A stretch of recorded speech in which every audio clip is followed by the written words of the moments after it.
Hi everyone. Hello. Welcome. It's Friday evening. Broad Sister's already in with the tier 1 for 3 months. Appreciate you, Broad Sister. Very, very kind indeed. Hope everyone is well.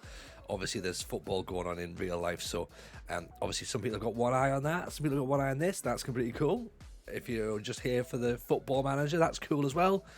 Crystal Palace second in the Championship. Who'd have thought? I mean, granted, we played 4 games, but still, second in the Championship. We are flying. The transfer window shut.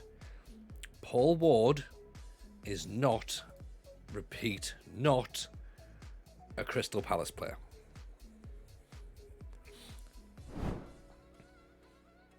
And I don't quite know how I feel about it, to be honest. I'm being completely honest with you. It's been 2 days and I'm still having to think, going, well, did we make the right decision? Did we not? Oh, I don't know. I'm still a little bit on the fence about it. We'll find out throughout the course of tonight's stream, I'm guessing, because that is going to be one of the questions we were going to try and answer. Have I moved my camera ever so slightly there? Let's just quickly nudge that. There we go, that's a little bit better, isn't it? That's a bit nicer there. Yeah, we're going to double check because we didn't sign Wardy, but we did, however, have a couple of little transfers come in on transfer deadline day. We'll have a little look at them now, particularly for people who weren't there.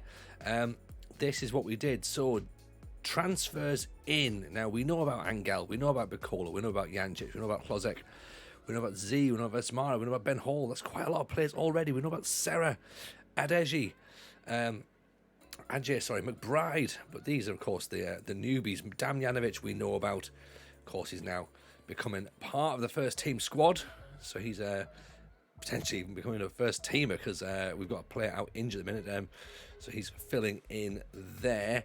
We've signed Kefim Turam. He's coming as a bit of an experienced deep line playmaker because we need one, because Antonson's gone. Unfortunately, he went on transfer deadline day, so we need to replace him. We haven't been able to do so just yet, but Thuram's in there.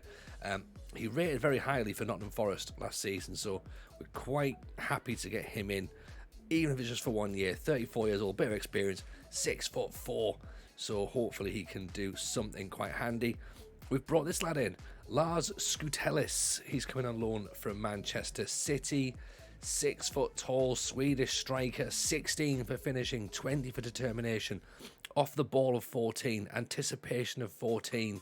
He's got leadership of 16, flair of 15, technique of 16, first touch of 17.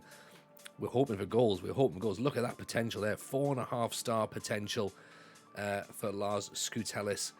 He's not, well, I was hoping he's going to be the next Ibrahimovic. Not yet, apparently. As a Swede, a Panathinaikos supporter, that's an interesting one there. But here he comes, he's come in, and hopefully he's going to do the business up front if we need it, because we think we need a striker. We've also brought in Ben Kroll on loan from Dortmund. We're not paying him anything, but he's now valued between 28 and 43 million. So again, could be quite handy. Finishing at 15, first touch of 15, off the ball of 14. He does lack a couple of things, teamwork, vision, for example, positioning maybe. Concentration is not ideal, so maybe, we're not paying for him, so if he's good, great. If he's not, then not a problem. We can send him back, sort of thing, which is fine. But then we brought this guy in, Dorjan Vlahovsky. Now, obviously we've got a link up with Tottenham, so he's not costing us anything. We have got this guy for free, right? We've got Jancic as well. We've now got our second Croatian from Tottenham in. Look at this lad, 20 years old, dribbling of 17, first touch of 15, decisions, determination, flair, passing of 18, vision of 14, balance of 18, agility of 16, technique of 17. This is a wonder kid, a certified wonder kid, the first wonder kid we've had in the entire save of British Steel so far. 14 seasons in, we've seen our first wonder kid, and he is with us. Now, the thing is, we don't know whether or not Damjanovic is going to become a wonder kid. He might do, he might not, right? But Vlahovsky, absolutely is. Now, there is questions, of course, about where we play him. He can play up front. He can play as an inside forward. He can play as an advanced playmaker, right? Barton's claiming he found him. Everyone can claim. Everyone can claim Barton. I think you were just try him. Just try him. We don't need him, but just try him. And it turned out, yes, we can have him. I'll tell you where I'm trying to play him. And it might sound daft, but I think here. I think he could be, I know we've got him as a DLP, but I think he could be a roaming playmaker, right? Now, is that possible? That dribbling would get him moving around a bit, okay? That vision would get him picking out the passes. He'd be able to do bits and pieces that nobody else can do. Off the ball's very good. I mean, granted, you know, he is going to be better on the wing, but just while we've got a gap, obviously we've got, you know, two Rams out injured for now. We need a playmaker of some description in the midfield for now. He could maybe fill a gap just for a little bit, you know what I mean? And he can do some bits and pieces. And if he becomes an absolute destroyer here, then we are onto a good thing. Could be 2 for 2 if he works out with Vlahovic and Bailey. I'll dine out on that. I mean, that's the thing. It could well be. He could well end up being the new Bailey Kadamari. So we've got 10 days until we've got a massive match away at Stoke, who are third, we're second in the Championship. Then we've got Nottingham Forest. This is how we've looked so far. Look at that. There's a sea of green. I mean, we've drawn with Tottenham and we've drawn with Ipswich, right?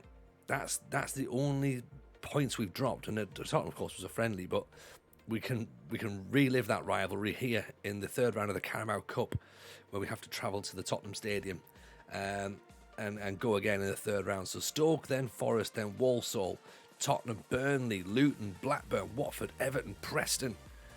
These are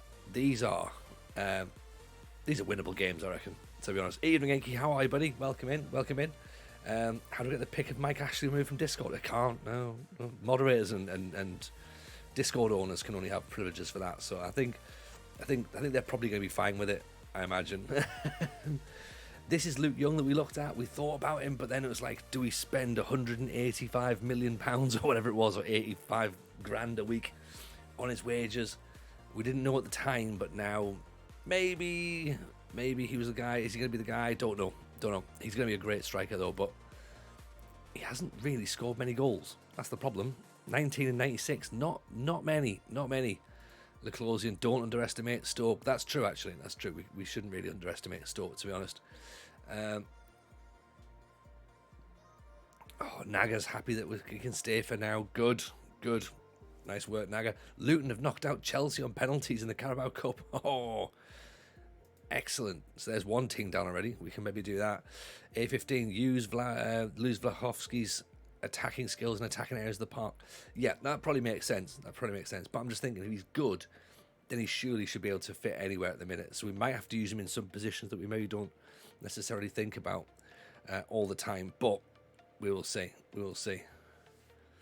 I should say who's in, by the way, as well. A15's in, Leclosian's in, Inky's in, Barton's in, Dan FM's in, of course, hating Theo Walcott, obviously, which is totally fine.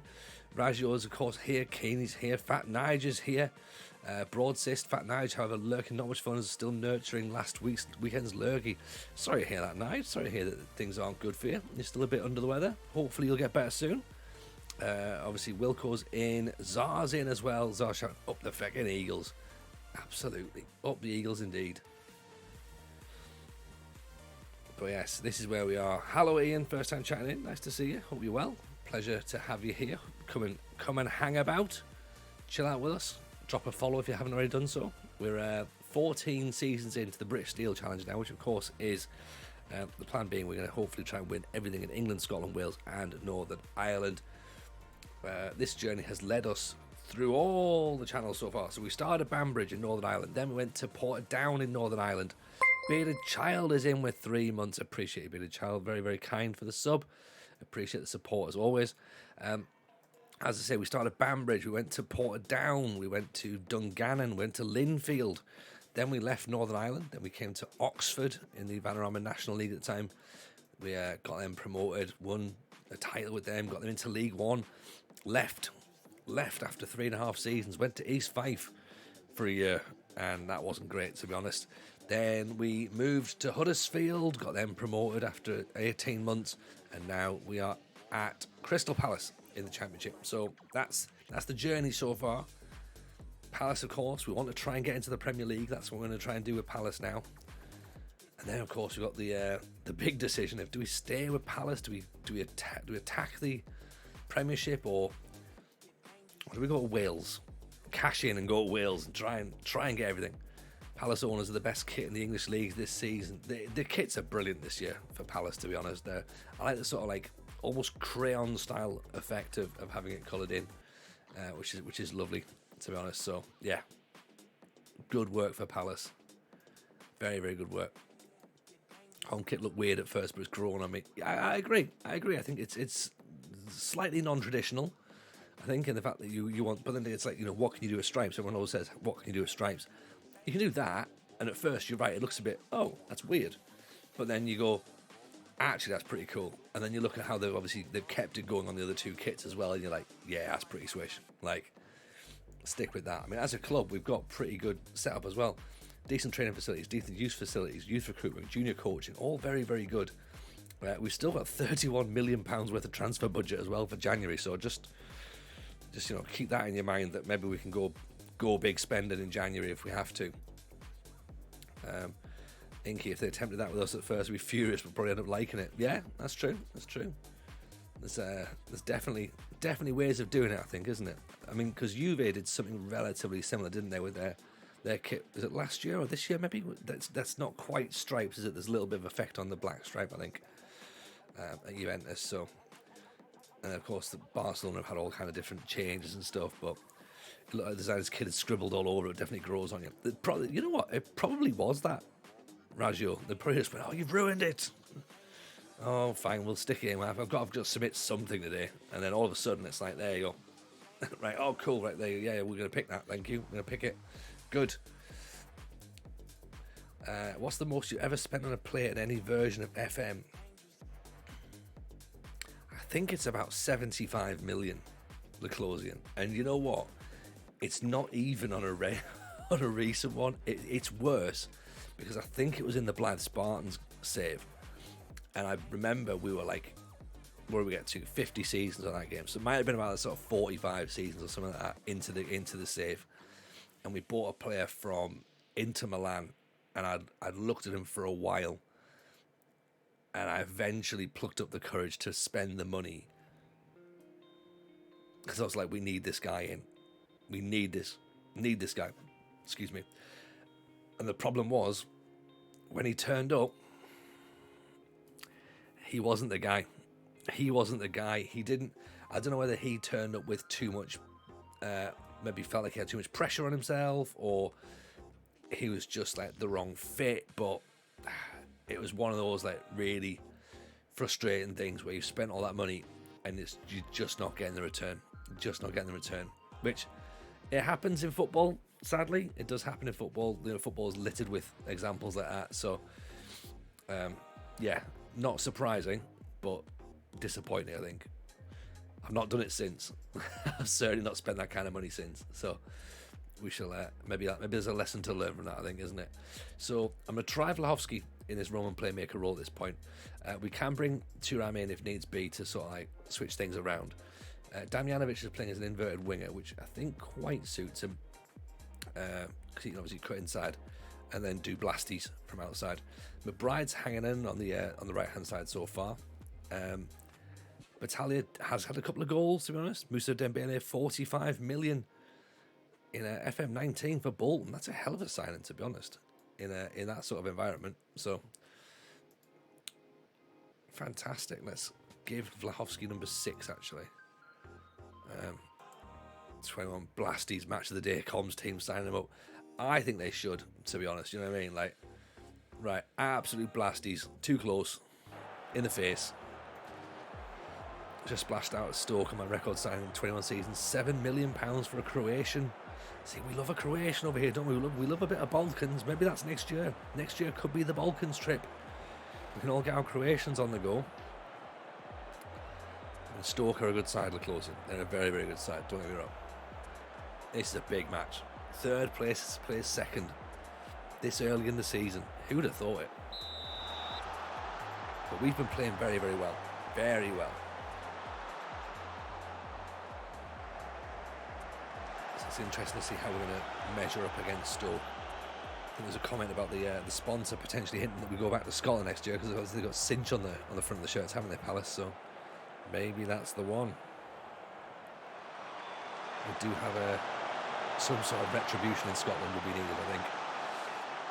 Keeney. I've done a Dinamo Zagreb save earlier this year. Would highly recommend Croatia. I think that would be good, you know.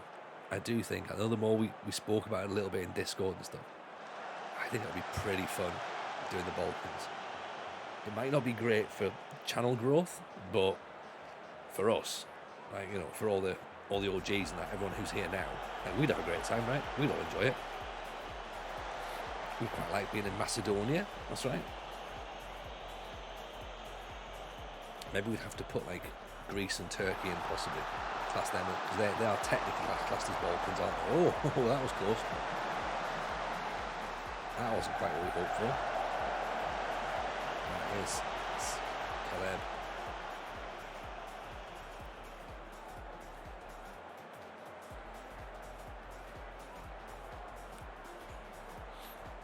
I think if it wasn't for good reason, there was no comms team during the Lineker gate, I think you could have done a great job.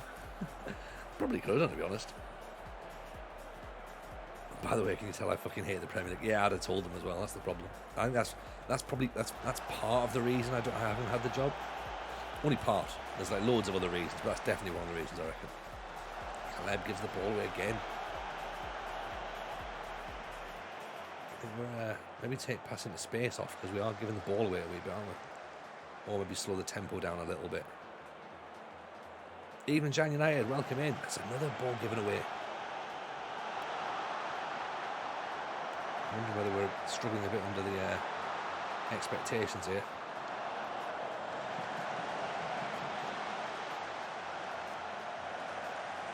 Oh, silly penalty to give away.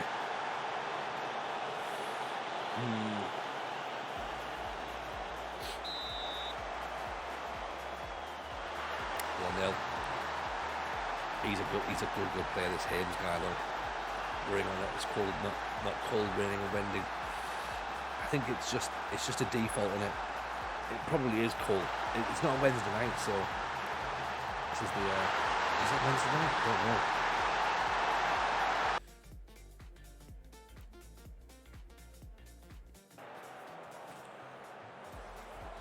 Balkans probably risks breaking the Tony's morally good team's adventure. It probably would, actually, Inky. That's a good shout.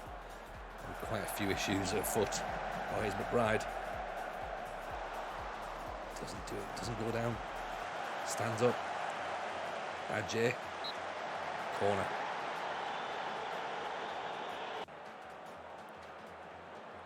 Hope you're finally winning, says Jean. Well, I was until that comment of I hope you're winning. And then we're not winning. We were winning morally, maybe? Caleb just refuses to pass the ball at this point.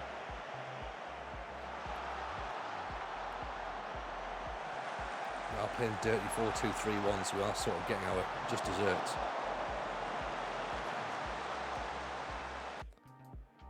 Until I came in. Well, yeah, basically. I mean, I didn't want to say, but yes.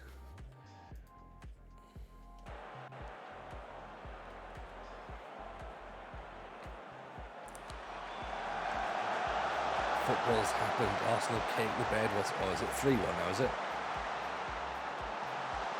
And I saw a couple of tweets going, you can't throw away a 2-goal lead if you're already 2-0 down. So there is that. Losing 3-1 at home to Southampton. It's fine though, because as long as you beat Man City at the Etihad, then you've won the league, right?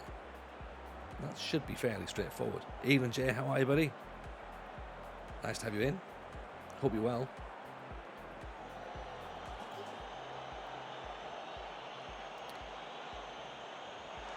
Come on, Palace. Let's see a bit more from here. Here's Naga. Can we find Caleb? No, he just scores himself. Pressure's getting to Arsenal. I think it probably is, yeah. It's difficult because if you've not been in that position for a while, then it does start to play on you, you know? It is tricky. I think people forget just how difficult it is. But no, you definitely won't beat Man City. No. Not at the Etihad. Not if they've been able to rest Haaland for 45 minutes every match, just about.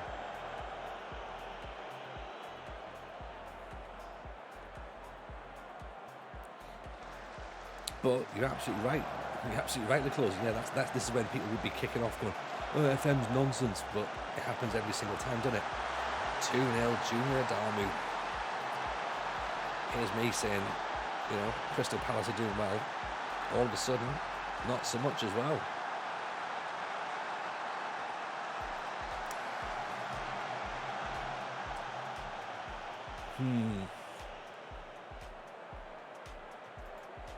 All you need is Mikel Arteta just shouting, going, we'd love it if we beat them. Love it. We'd love it. You go back to downplaying your chances. Yeah. That's it. That's absolutely it. Just being like, it'll be fine. Like, we're only here to make the numbers up. That sort of thing. That's what we need to say.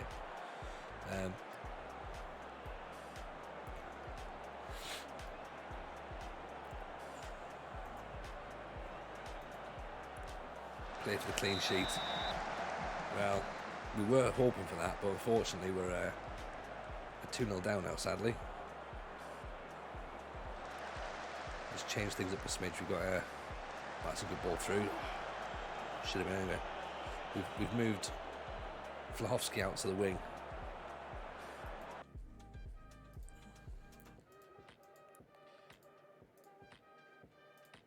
I guess we still have to counter, don't we, really? Play this to the 8, it'll be 3 or 4 up by the half hour. Probably.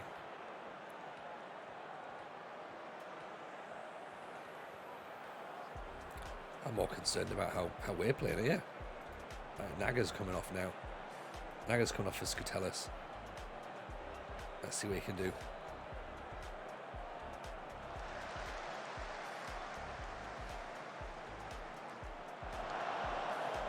Vlahovsky picks it up. Thuram. Militao. Thuram. Into Naga. If I get there, Vlahovsky with a header. Oof. Jones gives it away. Uh-oh. Still counter-attack on.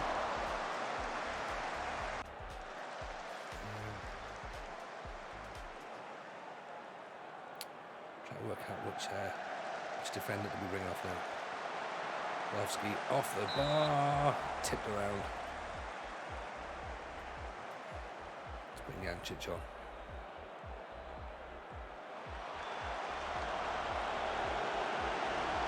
And a tower shot. Again, not brilliant.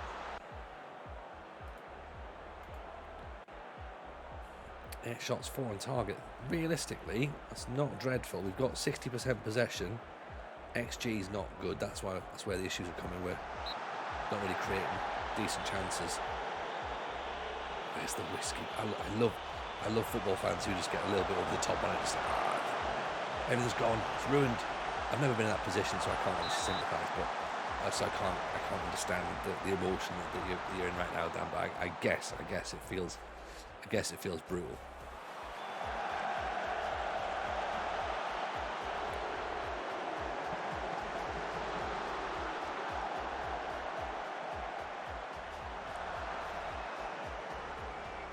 First time in Premier League history, the team at the bottom have scored 3 goals against the team at the top.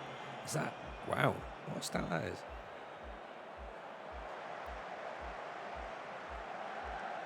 And just as we do that, though, we're about to have our first defeat of the season. So it feels like it's linked. It does feel a little bit like this is as close to Arsenal as we're going to get. Skutelis. Oh, decent effort. Yeah, we could play all night, we ain't going to score here. So, 5 games in, we're already 5 points behind Leeds. We're already chasing.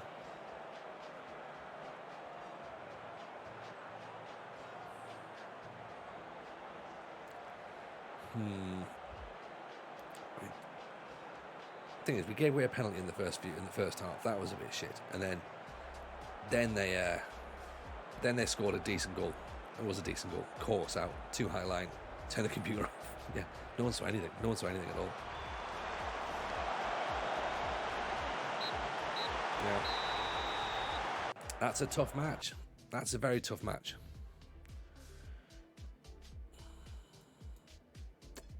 Oh, they're going to be pissed off. Assistant manager going, it's going to be fine. I'm like, all right, let's tell them it's going to be fine. And they're all like, no, it's not. It's dreadful. Like, yeah, good point. It was. Move on. Move on. Dust ourselves down. We go again.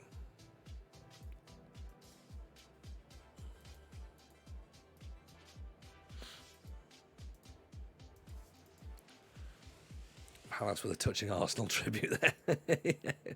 Certainly tried, Zeep. I like, you know me. I like to keep things. I like to keep things topical on stream.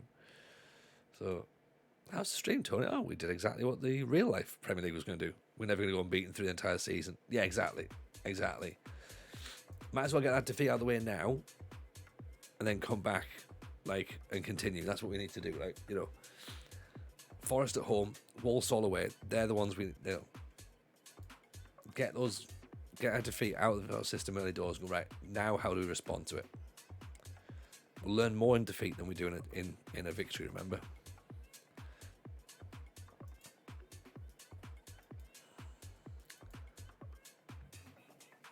Yeah, don't worry, Dan. We'll still be about for a while. So you go and chill for 5 minutes and get yourself a stiff one and come back in. We won't be talking football when you come back. I can guarantee it. I guess that's kind of the joy around here, isn't it? Like, we don't really talk a lot of normal football, so it's like, you know what I mean? It's just one of those things. It's like just chat away, and it's like, oh shit, occasionally some real football, occasionally some Football Manager chat ends up coming in as well. Hello, United City FM. How are you, sir? Welcome. Everyone do yourself a favour. Go and follow Kev, the undisputed heavyweight champion of the world, in FM draft mode as well. So to give him his full title, reigning, defending champion. We did some drafting some point this week, I think it was, wasn't it? Saturday it was, wasn't it? Yeah. And we all had a lovely time. I won one game against the computer and lost all the other games.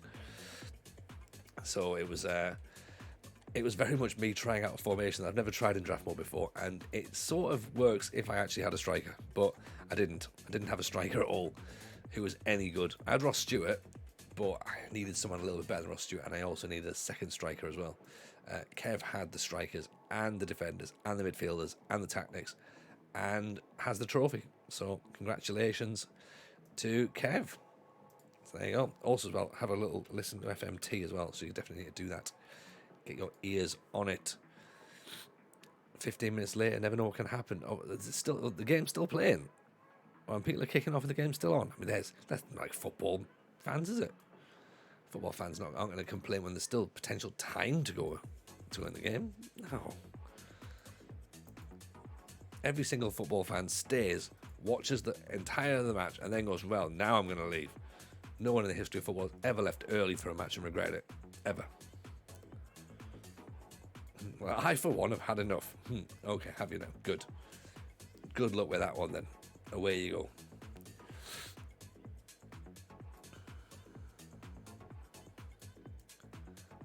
Oh, he's a fullback, is he? Right, okay, let's do that then.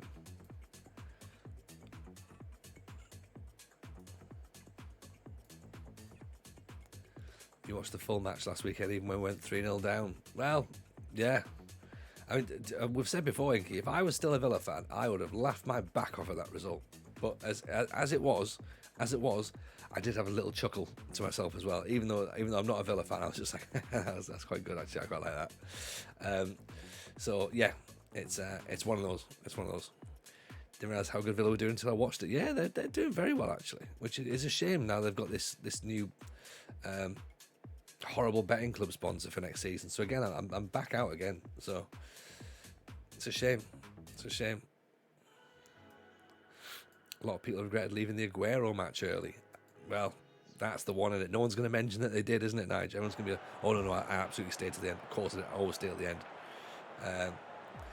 But, yeah, definitely do that. The banned betting sponsors from 25 to 26, they have, but Villa have agreed to deal with that dodgy one, the B8 or something, or V8, or what are they called? X8, the one that had that Norwich had the issue with, where they used like the young K8, maybe the young Korean girls, and it's sort of overly sexualized, and it's just a bit grim. to be honest. And they had a fans forum where they were like saying, "Oh yeah, we're definitely not going to have a betting sponsor as part of the shirts or anything like that." And then like a couple of months later, they went with one. It was just like, "Oh, for God's sake!" And then the club were like, "Yeah, no, we'll just still do it." And it's like, oh, it's grim.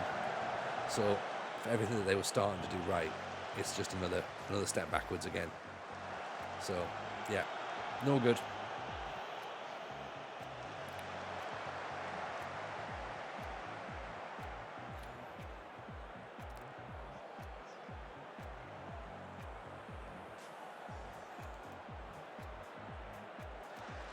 Right, what a cross that is. Damjanovic with a header just gone wide. Great ball in there. It's not just the front of the shirt, it's the betting sponsor been removed from the under the sleeves and back. This is my point, Keeney. This is my point exactly. The wording of it says that it's just the front of the shirt. So look at Scandinavia. They've got them all over the place. On the back, on the arse. Like shirt sponsors will now, like you'll now have the betting companies on the back where you can see the logo. The sleeve's going to be too small, so they'll stick it on the back. Like they'll stick it on the bottom. It'll go somewhere, or they'll go on the training tops or something. Pre-match gear, you know what I mean? It's all over the place, isn't it? Are we happy at Palace? We are happy at Palace, Kip. We're thoroughly enjoying it. We've suffered our first defeat though, just as we loaded the stream up tonight. So we've obviously been away for too long. The game's forgotten how we play. Lost away to Stoke, so it turns out we can't do it on a wet and cold Wednesday night in Stoke. So we have moved down to 6. We started the stream in second, so one defeat moves you down very, very quickly in this league. Early doors, of course, but I think overall, as a setup, we're pretty good. But maybe, despite having the longest, what was it, 5 or maybe even 6 streams worth of transfer activity, I still think we're maybe 1 or 2 players short. We lost a player who was doing very well for us just close to the transfer deadline. We lost Antonsen, who's the deep line playmaker. So we have replaced him with a much better player, but he doesn't really play as a deep line playmaker. He plays more as a wide player, but we are playing him as a roaming playmaker because I think he's a little bit like Modric, essentially. So whether he stays there or not, or whether we move him out wide, we'll wait and see. But we've got him on loan from Tottenham. He doesn't cost anything, so he's a certified wonder kid as well, Kev. Actual wonder kid. It's got the description and everything. So we're excited to see how he does. But overall, we're doing all right. We're doing all right with this dirty 4-2-3-1, which I hate. So there will be a point when we change it up. Because we can't stick with it forever because it's horrible. Wouldn't be surprised if a betting company paid a player to change their name by a deed poll. It's a goal by Jimmy Ladbrokes. I'd love that. I'd love that. Just a Brazilian with the name Bet365. An actual wonder kid. An actual one, Kev. It says in the description and everything. Paddy Power tried that with Bentner. I mean, they missed a trick with Max Power, didn't they?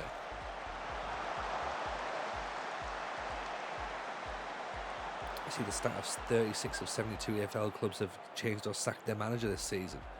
Really? So what's that? Half? It is half, isn't it? Nearly. It's mad. Absolutely mad.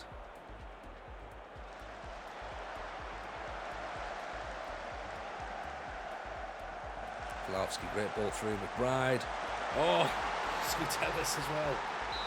Offside. Piped in crowd. We've got William Hill on the wing. That was a great goal. Ever so slightly off though. Ever so slightly off. Very similar to Scotland as well. Yeah, it's mad, isn't it? It is mad how they change managers so often. And what will be interesting though is looking at the stats of teams who've changed managers, who's actually improved since they've changed their manager, and who's obviously then gone worse or stayed the same. You know, because that's the thing. Like you want to try and progress, but does it always work out? Not necessarily. I mean, Villa, I guess, is an interesting example because all the media would have you believe that Steven Gerrard deserved more time, and of course he's been sacked, and it turns out that he was the problem. So that's interesting, isn't it? When you put an actual manager in that can change things around. What was the deciding factor? They play 4-2-3-1, very Untoni-like indeed, Kev. And to be fair, taken slightly from the way that they played last season at Palace. We also thought that maybe we'll just try and just do something a bit quick and easy, and hopefully try and move up the league. It worked at Linfield, so we thought, can the Palace players just adapt to that? I don't personally like it.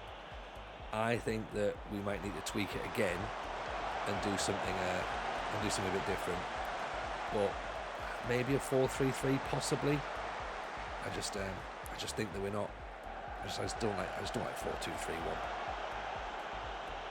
We'll miss the ball there.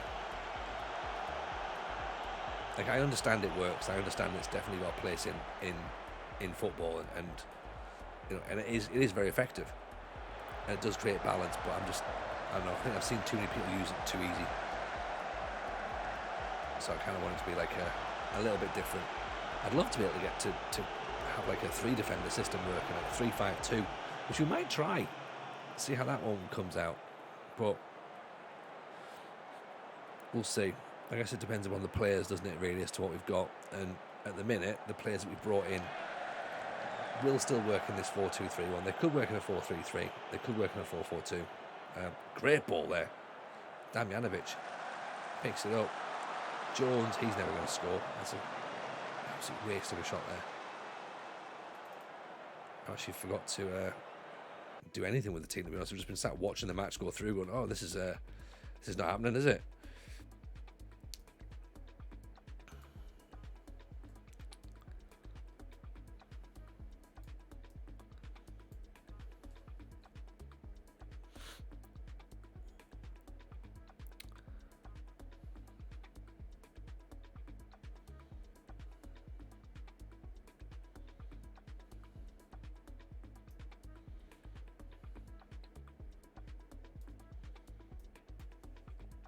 Try that.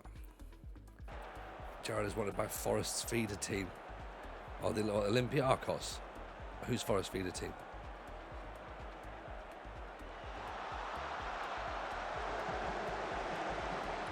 Evening, busiest Baron, how are we?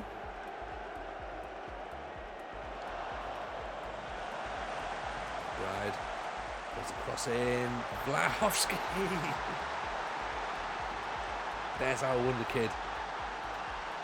Moving up. Right, okay. Let's put him a little bit higher. See what he can do.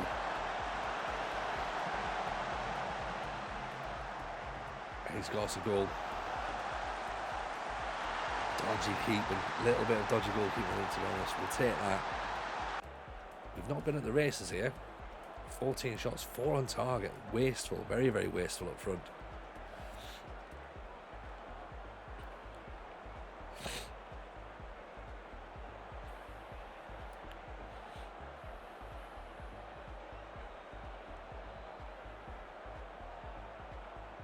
Freiburg's a small town in Germany. They've not changed their manager in 15 years. They're in Europe now. Well, this is the thing, Zar. Like, odd. Obviously, when we first started talking, when we started getting this link up, their manager had been there for 15 years as well. And like, it was only like that season that they were going to change the manager with getting Paco in, and they had this idea that he would be the guy to take over. And even then they're saying, like, you know what, yeah, like, he's going to be there for the long term. It's not like, even if it doesn't work out in season 1, they're not sacking him. They're just going to, like, sort of use it as a way to build for the future. Like Rosenborg as well are the same. That they've had managers that have lasted for years. And I guess it's just a different culture, isn't it? Like abroad, to sort of say, right, you know, not everyone is going to get sacked all the time. Like, because you can just keep the same manager and have stability, but it needs the board to understand. It needs the fans to be patient. It needs the manager to be liked, you know, and to sort of still have the fans on side. Essentially, that's what it comes down to. Like, you know, do the fans want that person to stay?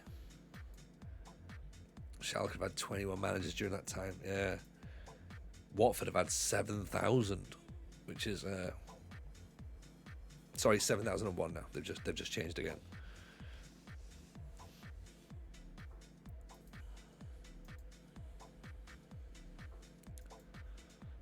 Right, away to Walsall.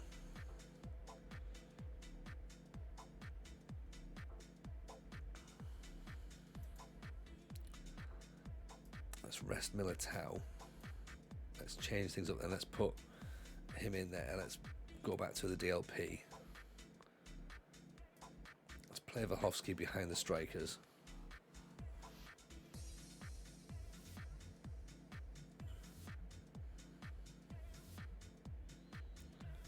Tell you what, let's put Z in instead of Jones as well. Actually,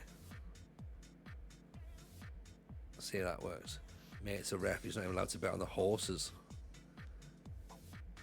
Isn't Wilder at Leicester? I think no. It's Dean Smith at Leicester, isn't it? Is that right? Wilder's still at Watford today, I think. They're just bearing in mind Hampton and Richmond save all the Saudi teams keep buying up the English talent, paying them 200 grand a week, and draining the English pyramid system. I mean, but that's yeah, that'll be a thing. Have you got that league loaded in? I'm guessing, Baron, because I don't think. Well, I wouldn't know, obviously, because we started it in Northern Ireland. But does that happen a lot on the game? Is that a thing?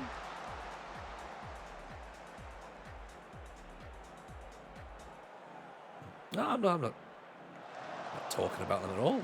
You know, I've said my piece about your football club and the dirty murderers that own you. I'm not saying anything else about it. Yeah, nothing more.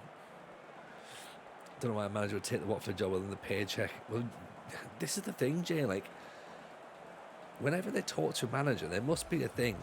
Like, that manager must be going, "Oh yeah, they're clearly not going to sack me. Like, I'm the one that's going to bring success." And you're like, "But you're not, and they are." Like, so why would you bother? Why would you bother? I don't think the English League's low. I've never seen this. It's affecting the English national team. Well, I've never seen it. I've never seen it before. But again, we start all the way at the bottom, so I can't imagine it. It's something that I would see. What a ball that is. Not over the top, unfortunately. But if it is something that happens, then I think it's worth people keeping an eye out, to be honest. Wilder's choices were Huddersfield, Aberdeen or Watford. Ironically, Watford's the only one there that I've not managed, so that seems to be the next club for me. In fact, maybe that's the thing. Maybe at some point we have to take on the Watford job and see if we can actually stay in charge. Saka's made it 3-3. Jesus. Can someone check on Dan, see if he's okay? Watford have been fine with me. I've only played 2 games so far. I think your time's just about up now, Raggio. You'll have to start packing your bags. Where Watford run, you might be next in real life. Maybe, Kev, you never know. Do Watford have a revolving door at the front? Yeah. Yeah. Well, they used to always joke on at Villa when Doug Ellis was the chairman that they didn't call it the dugout because of the fact that obviously he would go through managers that regularly. They used to call it the technical area. Vlahovsky. Oh. There we go. Someone can clip that, I think. I think this is your talent. This is your wonder kid right here. Stick a clip on this one for us, chat. Skoutelis 2-ram dinks it over the top. Vlahovsky on the volley. Very nice. Three signings link up there. Skoutelis has a bit of a touch on it as well. So that moves us up. Against 19th placed Watford. Although almost conceded there. Watford's next shortlist is Tony Jameson, Jebaru, Loki Doki, and the guy that runs the pie stall. Yeah. Also, you've missed out on that list as well, Akini. Number 587 on the raffle as well, because if you, I think that we're not too far away from a manager being picked out in the stands at half time. Just like, right, and it's a blue ticket, 75, blue 75. you're now in charge of the first team. So make your way to the nearest steward. Can you loan wonder kids across different people's saves? I'd like to take care of him in Hungary. Oh, I mean, you know what, Kev? I think he would do great in Hungary. How are you getting on Hungary, by the way, as well? Because I've been up to my eyeballs in daytime job this week, so I've not had a chance to sit and watch you. But how is Hungary going, by the way? And of course, if you haven't followed Kev's save, he's doing this homeward bound save where he starts in the Ukraine and he wants to try and move back to England, but he's got a 3-year time span or time limit essentially to win that league. So if he doesn't win the league in Hungary in 3 years, he's got to go. Rather than taking the next direct country back to England, he's then got to go sideways. So he's had a couple of little side steps, shall we say. He's been in the Ukraine, he's been in Romania, he's now in Hungary. So it's a really fun save. So if you have a bit of time during the afternoons and you want just like a nice laid back, chilled stream, then I'd definitely recommend Kev's. The save's lovely, the chat's lovely, and of course the stream is fantastic. So I would definitely suggest that. Blue 75 were in shite under their breath as they trudged to the dugout. Desperately trying to swear at the steward to get thrown out so he doesn't have to be the manager. Streams this week have been great and actual saves have been awful. Last 2 streams have gone from first to fifth after 5 of my first team players all got injured for between a month and 5 months. Oh, Kev, that's brutal. Oh, but you know what? Because you're doing like I'm doing, you're doing like a proper long-term save. Like, you're allowed the ups and downs, aren't you? And it's the ups and downs that the chat get involved with and the community get involved with, because we know it's never plain sailing. Like, and we know, you and I know, that we can make these games so much more complicated than they need to be. So, you know, the chat obviously get involved in it. And if you're losing five games early doors and losing 5 players, then that's all part of the redemption arc, right? You signed 5 Darren Andertons. Ooh. Darren Anderton was such an underrated player, wasn't he? Like, I know he had a bit of injury issue, but on his day, what a player. Really, really good. Fantastic right foot for deliveries. Kowalski pulls it back. Damjanovic. Also a new job in my network save. That's gone well. Not been my week, but as you say, the content is great. Oh dear. Who have you got, Kev? Who have you got in the network save? Because again, I wasn't privy to that on Monday? Monday's network save, isn't it? Monday? I don't think I saw. Or is it one of those ones you'll talk about in the podcast next week? Oh no. Why is Angel gone flat? We said Angel was an angry bugger, didn't we? We said when we signed him, we were like, he's trouble. He's got trouble written all over him, this lad. That's exactly what he's just done. He's gone and got himself sent off. Just threw himself. He's going to have a proper 3-match ban as well there. Please don't cost us the match. Anderson and McManaman and Venables' Christmas tree formation for England '96. Yeah. Superb. I loved McManaman as well. I wasn't a Liverpool fan by any stretch of the imagination, but I loved McManaman. And I just think he was so good when he went to Real Madrid. So it's almost like when he went to Madrid, it's almost like the English fans at the time and the media at the time didn't understand just how good McManaman actually was.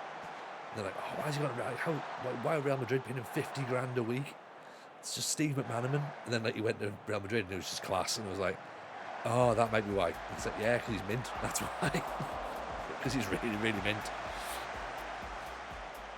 I had a choice of pretty much anyone in the Premier League and drew out Fulham. Ooh. No jobs came up. They're currently 16th, the worst form in the league. I lost my first 2 games, including bottom of the table Forest. Oh dear. Do you think you can save them, Kev? Do you think that you can get them doing what you need to do? How long's how long's left in the season? You say you're 16th. Oh, you don't think so? But you can come back next season and like smash the championship, right? You can maybe try and strike up some allegiances with your fellow FM-tiers and get some loans in and, you know, move back up the league. Parachute payments should be fine, I guess. Or, you know, suggest that there's been some sort of illegal activity going on at Rich's club and then get him sacked. So I think I'll go down and get the second sacking in the first season. What's the expectation? Is the expectation to stay up? Scutellis. Used to live life in Fulham. At least it's a nice area. It is a beautiful area, but doesn't necessarily help Kev if he's not allowed to stay there for very long. East Fife, I'm sure, is a beautiful area.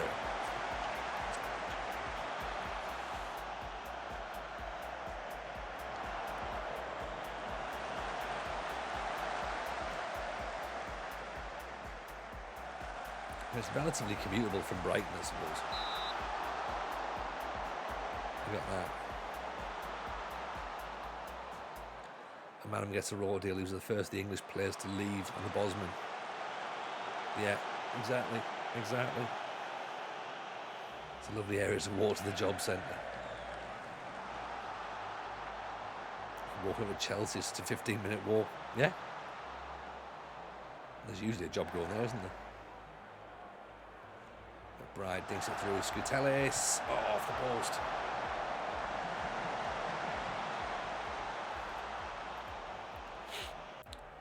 He should have finished that.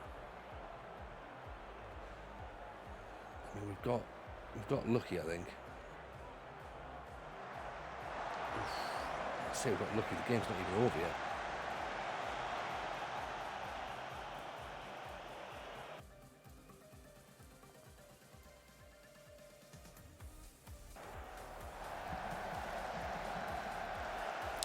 Glazek with the takes it down. That'll do. Expectation isn't high. If I can get a win, who knows? At the moment, there's no confidence. A couple of key injuries. Always with the injuries, isn't it? One day when I'm first to win the Premier League, show somehow it'll be the greatest turnaround in FM history. I mean, look, Kev, there's also a thing here as well. The other two won't win the Premier League before you will. Like, you know what I mean? You've still got that thing where you could still be the guy who wins the title. Like, they're not going to win it in their first season either, let's be honest. Right? You're playing the long game. That's the entertaining game. Everyone knows that. Don't just, you know, go straight in for the early doors. Because what happens? Like, you win the title, then what? Like, you're playing Premier League teams, then what? Like, is there a thing in that network save where you can move off? Like, if you look like you're going to be dominant in the league, like, can you join a team in Italy? Can you join a team in Spain? Or is it just you're just locked into England?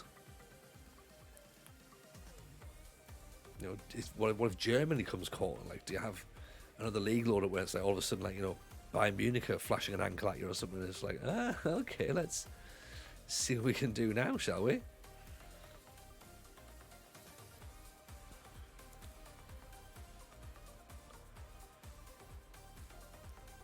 Pretty much locked into England from the rivals, but rules are made to be broken.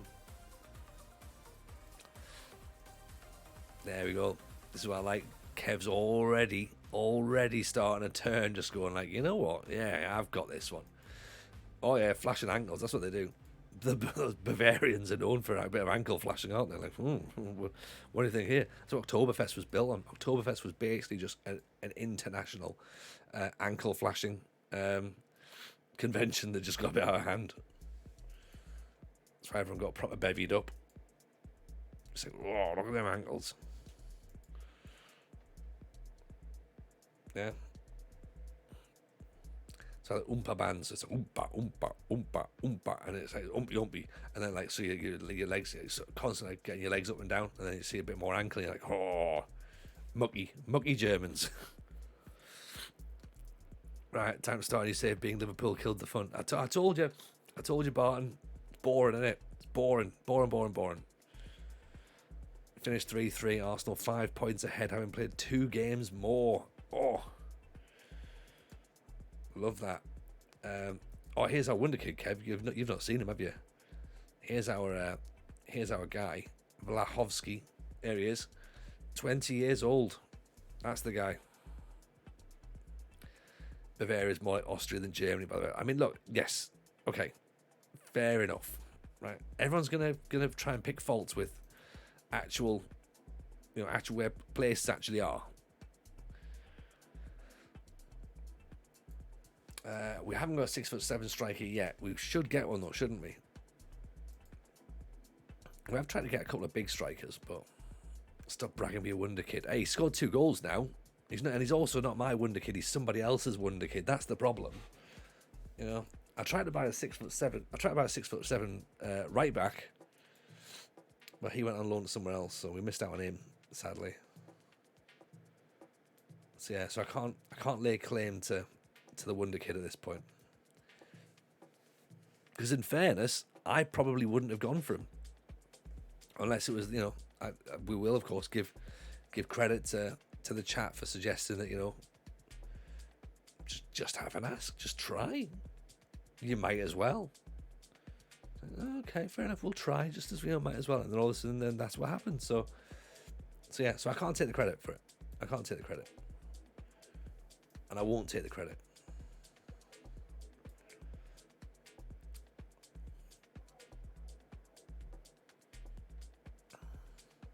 It's very sort of like Alan Parters about it.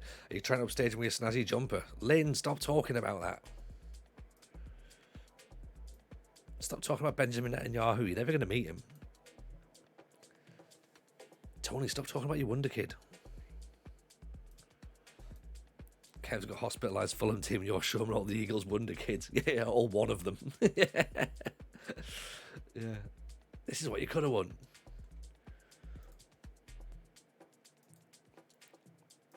I mean, you say pain, Kev. You know, you've also, you say pain. You don't have to be me, so in that sense, it swings and roundabouts, right?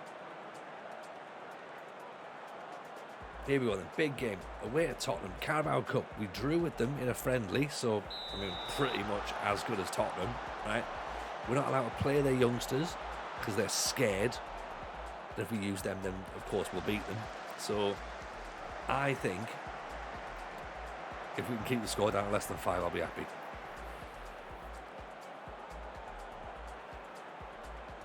I mean, they have got some cracking players in this save, so we are going to be up against it, like Sharon Dorr, for example. Let's just quickly passing the space off. Maybe just drop a smidge. Lower that tempo a bit.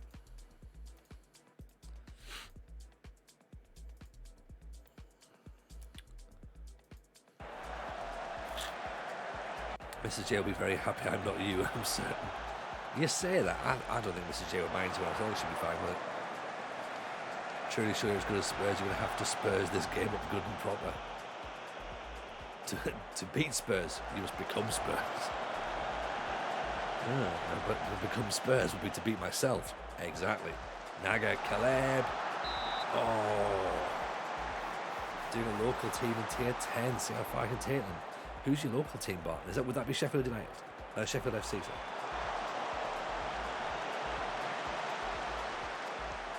We don't live in Sheffield, do you? Danny Emu, how are you, buddy? Welcome in, Bal. Nice to see you. Hope life's treating you good. 13 minutes in, 0-0 against Tottenham so far. We'll take that. Kluzak as well, by the way, our goalkeeper, dubbed the new Petr Cech, only because he's Croatian, because he's Czech, and the goalkeeper, they just went probably in. Exile down in London, it's Real Bedford, of course, sorry, yes, that's right. I remember you saying. There's this moment you just get yourself lost in that sort of who is where and stuff.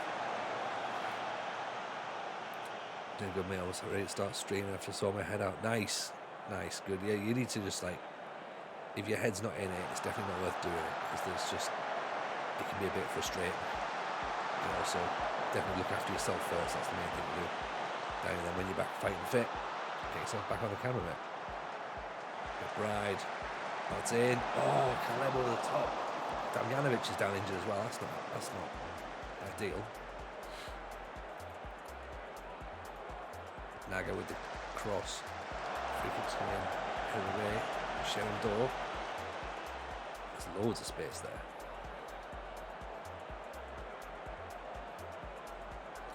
I'll give my work. You can plan the streams around it, yeah. That's the way to do it, right? Make sure that everyone fits in the schedule. That's what it's got to be. Test down the wing. Benker. And we've got regroup on, but we seem to be charging a little bit.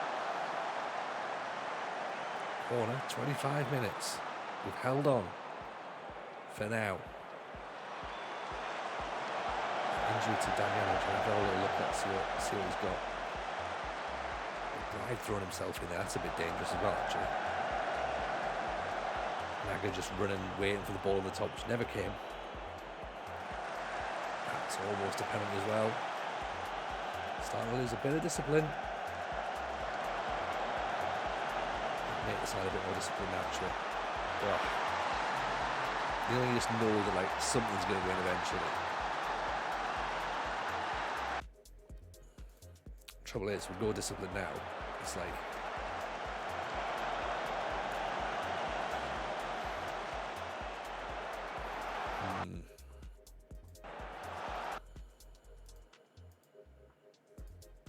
I guess if we try and hold it at 1-0, maybe come back out in the second half and try something a bit better.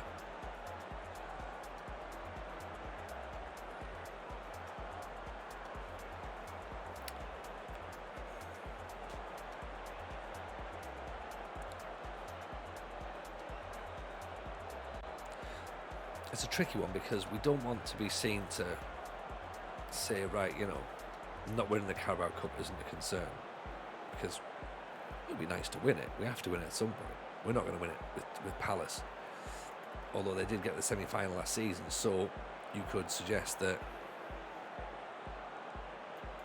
you know, there is a possibility for them to do it.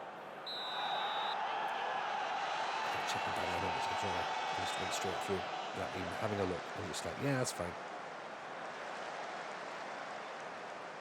Militao's on the yellow card. Oh. Can't run the risk of him getting sent off as well. What's the crack with there? Wants to stay on. Lower leg injury. You know what? I don't want to run the risk. Let's get him off. I hate the refs in the Premier League. What's happened now, Dan? What's happened?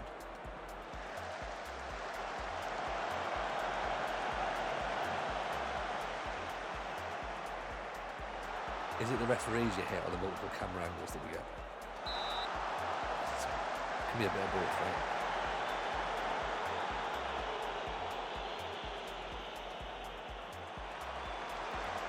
And it's how heads it away as far as Souza.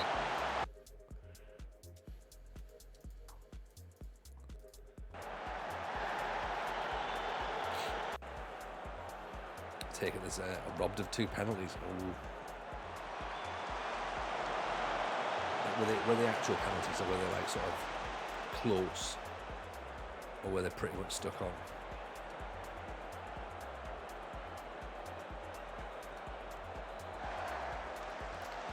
There they go.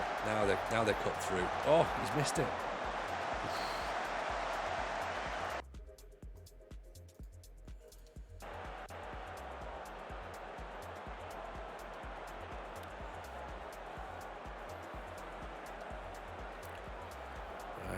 Goal down.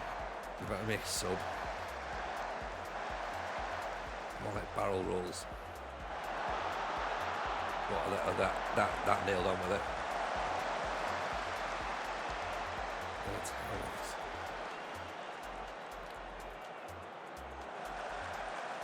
All midway.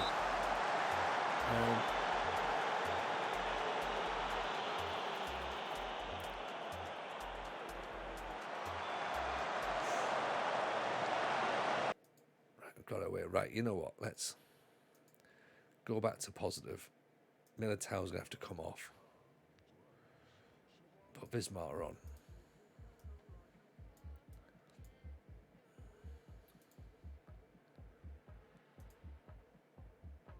Batella for Naga.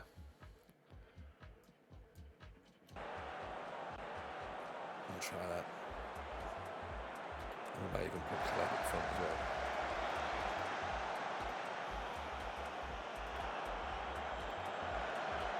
Let's see if that works. Have two up front. And if players a little bit more realistic and accept which team they're managing, or more astute in recruiting and managing their finances. In what sense, Jan?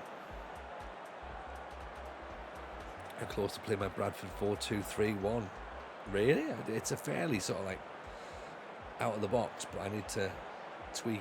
There's a couple of little tweaks where the roles are slightly different from out of the box 4-2-3-1. But I think maybe we have to make it look more like a 4-3-3. I think that's what I reckon.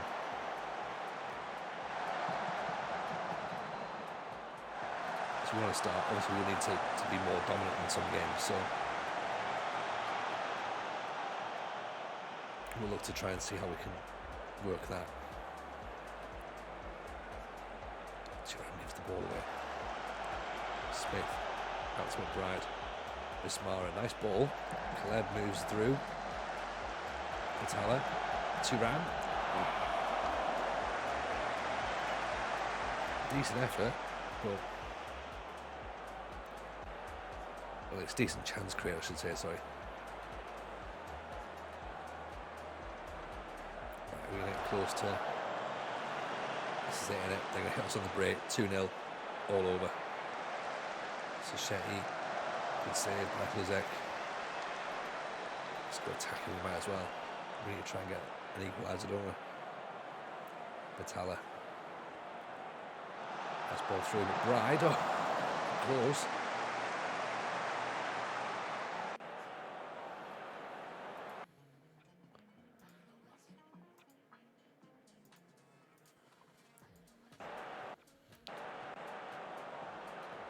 Anything in the last couple of minutes? It's just going to play out, innit?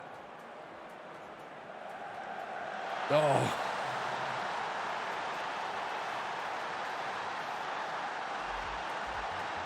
Fair enough. You can't really, you can't defend that apparently. What a strike. What a strike. 2-0. Giving the ball away. Please don't make it 3. No. You say 3 would be incredibly unfair. I mean, it still might be, but 2-0. There you go. Okay. We did all right. We did as well as we could in the circumstances, but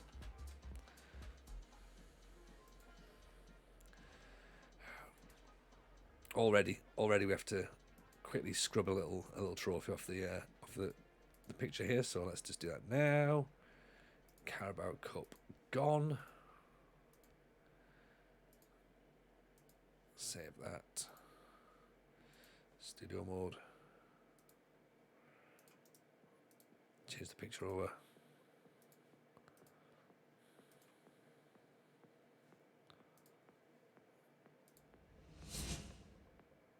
There you go. No Carabao Cup. No Carabao Cup for us this year. Sadly. It's fine. Damjanovic out for 7 weeks. That's not fine. That's not fine at all. Calf strain.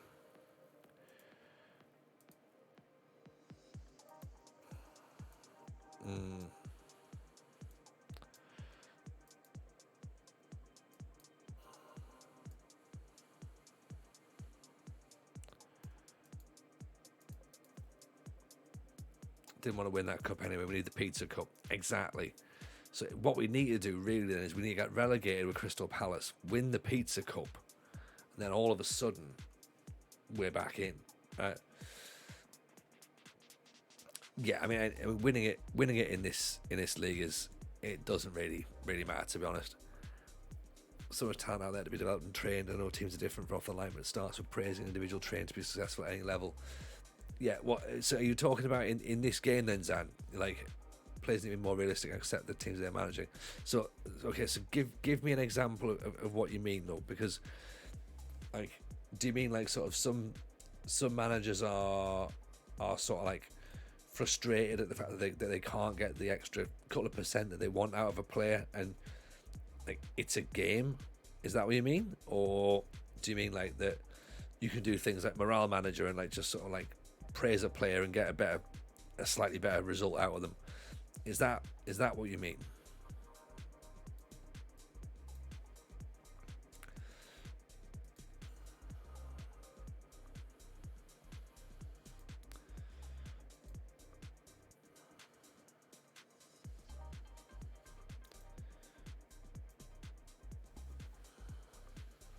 So that's what I'm trying to work out at this point.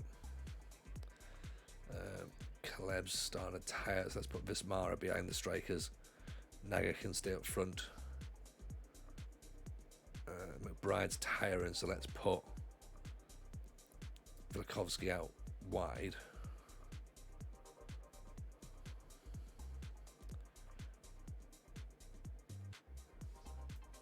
Jones for Z. See how that works. No, it's how booked. Too many yellow cards. Great. Suspended. Thought as much.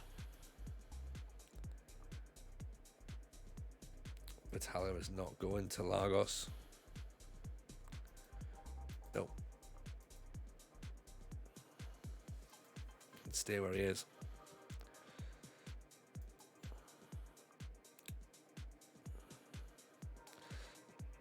DM, yeah.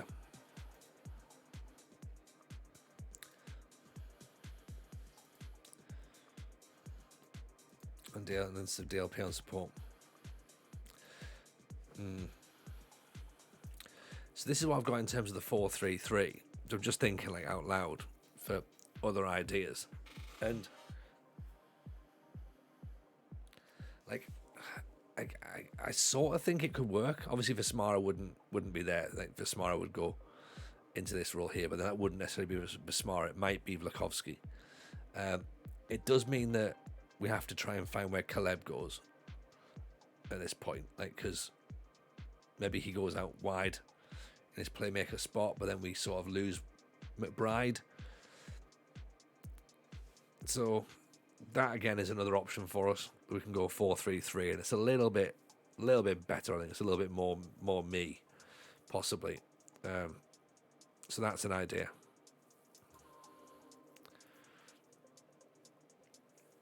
When you're thinking AM on attack, see, I like the Shadow Striker in this game. That's the thing. I think the Shadow Striker is probably, it plays a bit like how the AM on attack did last year. Attacking midfield right as attacking inside forward attackers. Oh, that's how you do yours. Got you. Yeah, you might have players that are bad in scouting or something through training, motivation, excel, improve. Yeah. No, that makes sense. Yeah, like what I do, like I don't always take the scouts' opinion as well. Like use the scouts as kind of a barometer, but remember as well that they're not like, they're not you. You're the person who's going to be in charge of them. So you have the ultimate say over whether you think that player is going to be good enough or not. You decide where they fit. You train them as to where you think they should go. You pick the roles. You make them feel happier. Like you need to sort of like, if you're going to go right, we're going to train them in a different position. Train them in a different position. Don't just put them there and then expect them to be okay. Like there is a lot more goes on to it, but that's the whole point of the game. In it, there's so much now that goes in that you need to spend a bit of time. You can just click through. Like we click through fairly quickly on some stuff, and it's not like we sort of kick off if something doesn't work, because it's like, well, we could do bits and pieces about it. We could go around and like individually, shake hands and say, oh look, you've been playing really well, like your form's really good, or criticize form of that, like, but We could do that. We don't. We don't spend a lot of time going back through training schedules and stuff. There's some that we'll mix and match. There's some things that, at the start of the season, I'll let the coaches give a bit of an emphasis to and let them work out what they want to do. After a while, if we notice some trends that we're conceding too many set plays, whatever, we'll start training set pieces a bit more heavy. If we aren't scoring goals, maybe it's chance conversion, possibly we'll do that. So there's all those things.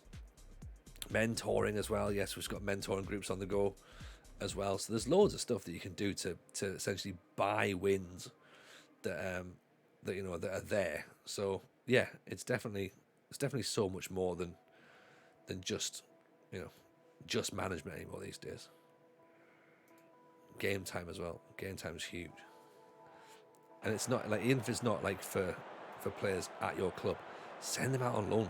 Send them out on loan. Get them some minutes. They need to be playing football. That's how these players develop. Looking at the personalities in the dressing room as well. You can't have so many conflicting personalities this time round. It feels like anything you think can be done. And that's the thing. It's all now interchangeable. Getting subs right is OP. It can make a huge difference. I think that plays more with the momentum builder. So if you time it right, as in real life, I guess, really, if you make your subs when you're on top and you make the right sub when you're on top, then it does change the game. That's the whole point, isn't it? But if you time it badly, you maybe leave the sub a little bit long. You're like, you know what, now we're playing well, let's not change it. Then you're going to be susceptible to being hit on the break, or something goes wrong, or a player gets injured or sent off or whatever. So it's like everything. The developers constantly talk about risk and reward, and that's what it is in this game. It's risk and reward. It plays more like PvP. I mean, we've been on this game for 6 months now, and people know what it is now. No one's surprised by the game unless you're brand new to it and you're only just starting it now. Which, if you are, then welcome in, and I'm glad you're in it now. Hope you enjoy it. But it does play very, very differently to FM22. Very differently. And I think that's a good thing. I know some people don't like it, but I personally think it's pretty good. Partly because I don't think winning all the time is realistic. It'd be fun.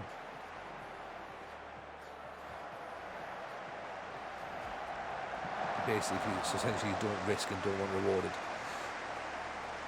I guess it's that thing of it's all about sort of looking at your match momentum and stuff. If you push on a little bit when you're on top, can you break through, or how much do you sort of play defensively? How much pressure do you soak up before changing something? That's what I mean by risk and reward, I think. When I have an average training rate of 25 players in squads of 9.5, that's an impact, especially when you praise the one above 7.5 and criticise them under 6.5. Yeah, 100%. I mean, what team are those at? Because that's also going to be pertinent at different levels.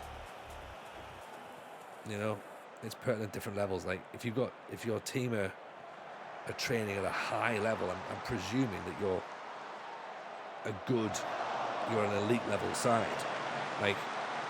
With all due respect, Banbridge aren't going to be training at 9 plus. They've got jobs. They're not even training.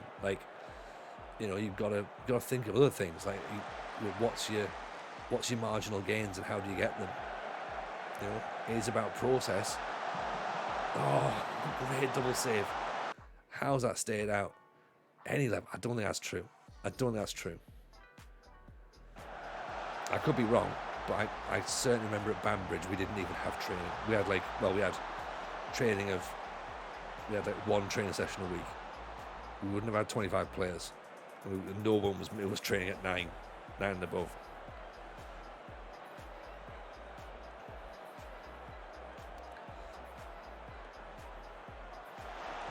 But if it works for you, that's cool. If it works for you, it works for you. That's the beauty of the game. Everyone finds something that works for them, and it might just be in their game. And it might just be like, and we all have our own superstitions as well about the game. So it might be stuff out, but I've personally haven't seen that. But again, RDF banged on about the woodwork, and I never saw it. And in one match, we had 25 shots off the woodwork. And I was like, that's what he was on about. Like, you know what I mean? Oh shit! That's what I need to do. I need to get my team talks right, because sometimes it just buggers up.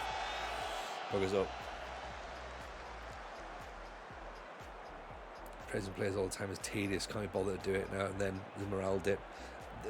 You know, that's the point as well, Zeke, because you notice yourself that if you're praising the same player constantly as well, and good players will tend to train mostly well. Like, good players will tend to be the guys who are constantly getting the higher numbers. You've seen it yourself. If you praise the same player too many times, they just go, well, don't matter. Like, whatever. Like, it's water off a duck's back. The same as criticising. It becomes water off a duck's back if you're doing it too much to the same person. So this is where it's all about balance this year, like, and trying stuff out that's slightly different. I think that there is definitely a way around this, and I think that the stuff that you need to focus on. I think you need to focus on different stuff. I think that one size fits all is not a thing now. Like, and what we've noticed as well is having a tactic that works for one team doesn't necessarily work for the next team. You know, like having to sort of bring a new tactic in, get the players to learn it. Then you sort of notice that the opposition is starting to pick up on it, and then you sort of tweaking, going, right, okay, it's not going to be the same for every single match. You can't just, like, you've got to physically engage with the game. That's what the makers wanted to do this year. Engage with the game. Don't just sort of plug in, play, and go, right, there you go, let's go.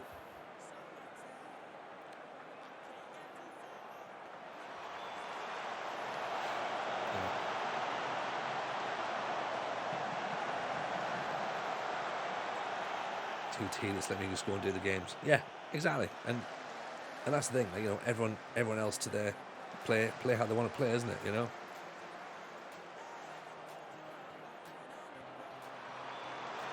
Bother press conferences. Yeah, see, I have them on. You'll notice now I just click through them because they don't seem to have too much of an effect on the outcomes of games. I don't think they might do. I'm sure someone will tell me that they do, but I don't think they have too much of an impact. But I like the fact that it's part of your manager attributes. So in a save like what we're doing, we need those marginal gains. So we need to be doing those little bits and pieces. Maybe we need to do a little bit more training, you know.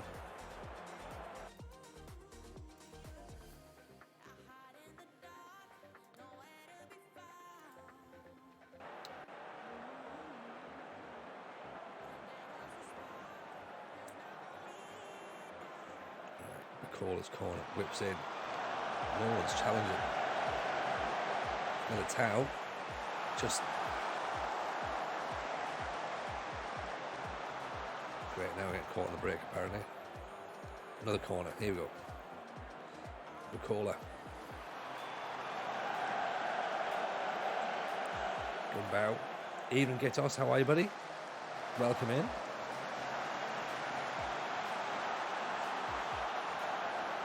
Hope you're well. I've made the mistake of saying that we're playing well as Palace because now we're not. Not well. I say that this is going to be our third defeat of the season, and all in the same strain. Lost to Stoke, we lost to Tottenham, now losing to Burnley.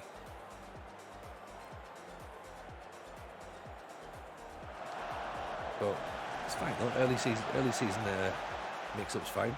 Absolute free fall, yeah.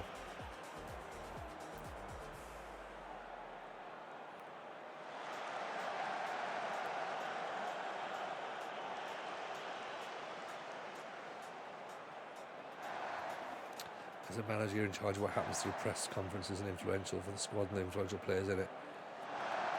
Yeah, possibly, but yeah. Do you have a good tactic for Leicester? No. Nope. Someone else might, but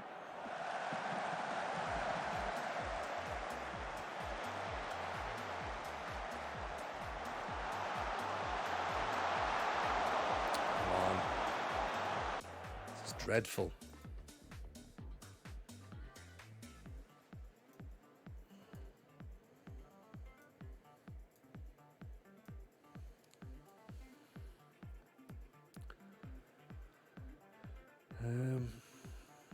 What are we going to do here?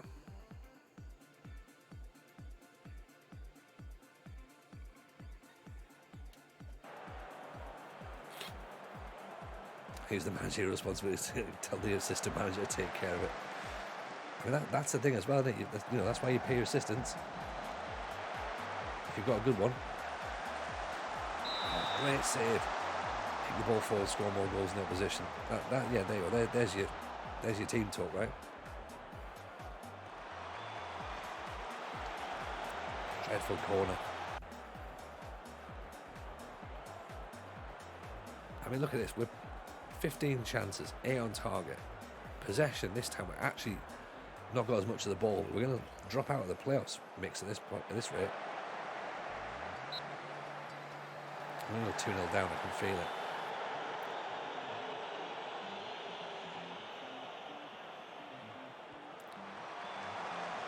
Right, what do we think of changing to the 4-3-3? Does that feel better? Has the second half been better than the first?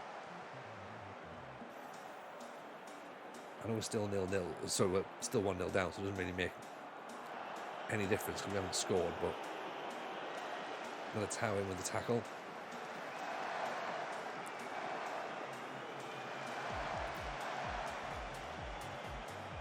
Also at the top, Scutalis isn't going to chase it, is he?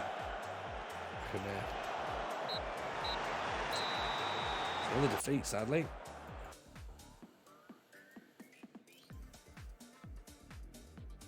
Some players now a bit pissed off. Luton next. Look. Dreadful. 3 defeats out of 5. Awful. Found myself using berate for more than I thought. The green smiley faces is do it right. Yeah, I mean, you know, you need to do what you need to do.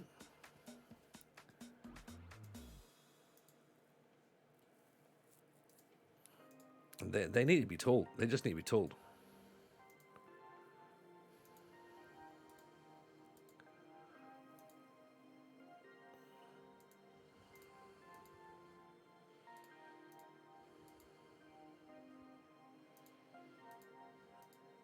Right, that's better.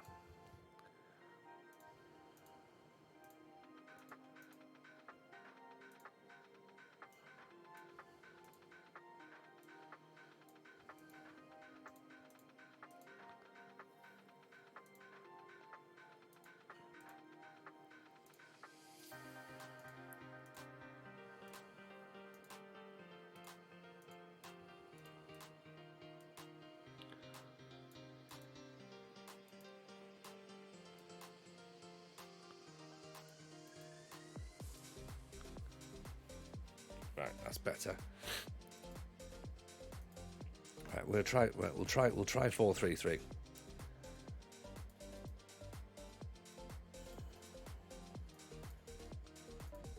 See how that works, because I think that might be slightly better. Play him as an inside forward. Same here, that and demand more, the 2 more shoes, and then the focus. See, focus is the one. Focus is the one. I keep looking at going, I don't know. I've never been able to get that working. But if someone knows how to do it, let me know, because I would love that.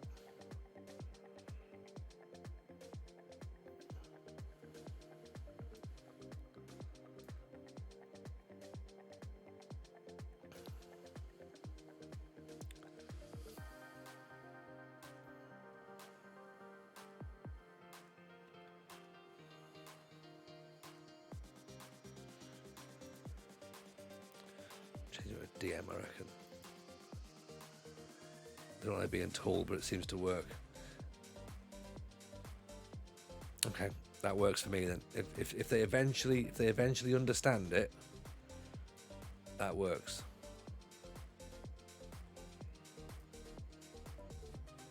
Because I think that's my worry. Like, going, do they understand what's happening? Do they know? And I worry that the answer's no.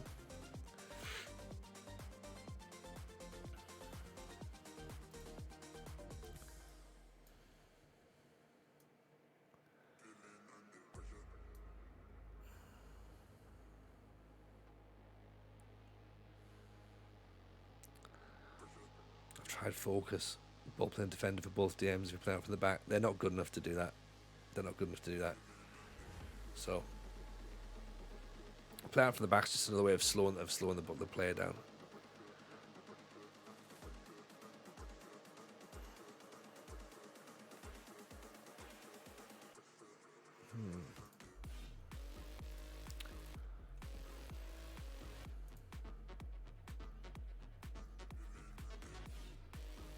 Try to use them focus.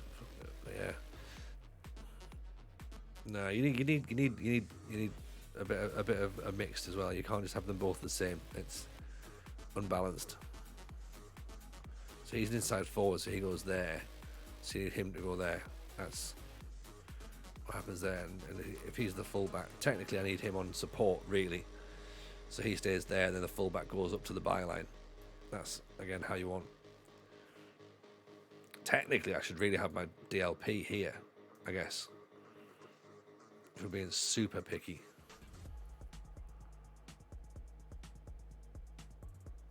And then have the box to box there.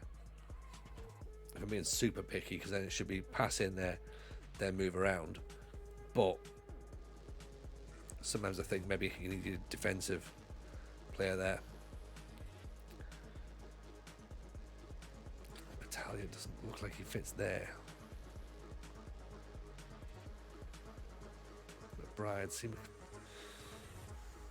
I don't think we can lose McBride out there either. I feel like McBride probably has to be in the starting lineup.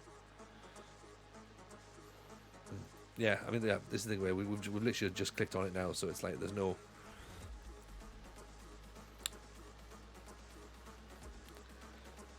Yeah, we're just busy working out as to who goes where.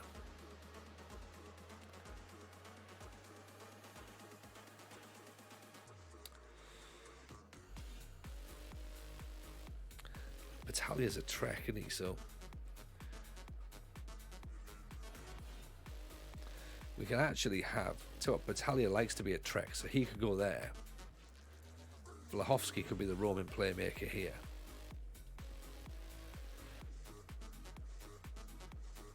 And that allows him to do what he wants to do.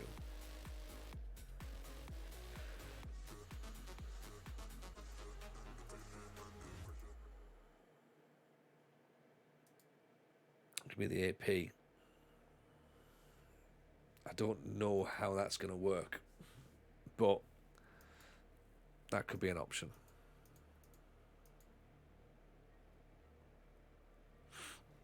It's all tweaking. It's all tweaking.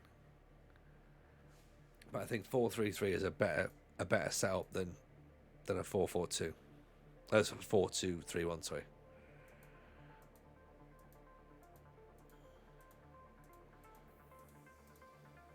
It started well, but we didn't really want it, to be honest. AP on attackers worked really well for you. Okay, but what with a double? But then that would be. Oh, Caleb's out for 5 months. Shit. That's a big blow. Right, okay, that answers the issue with Caleb then, doesn't it?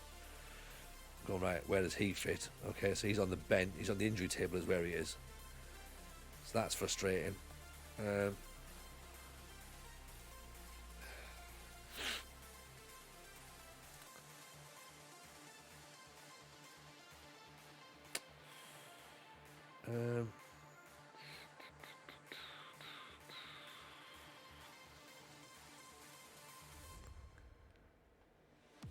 Let's try Z on there because I'll try to work him as a right back.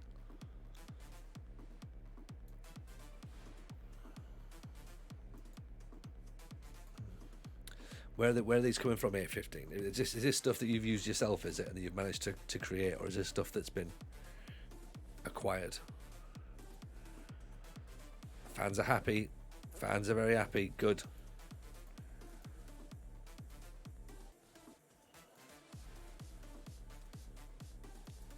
Great. Correct answer. Correct answer.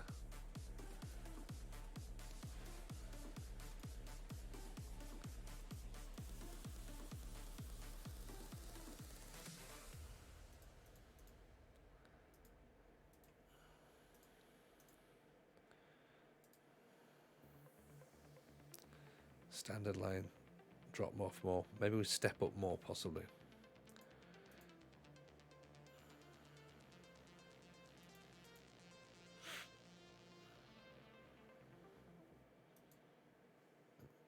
Yeah.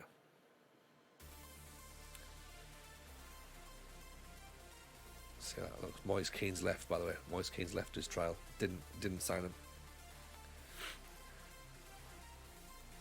Vlahovsky is a Mazzala. Drifting in that space. Possibly. Possibly.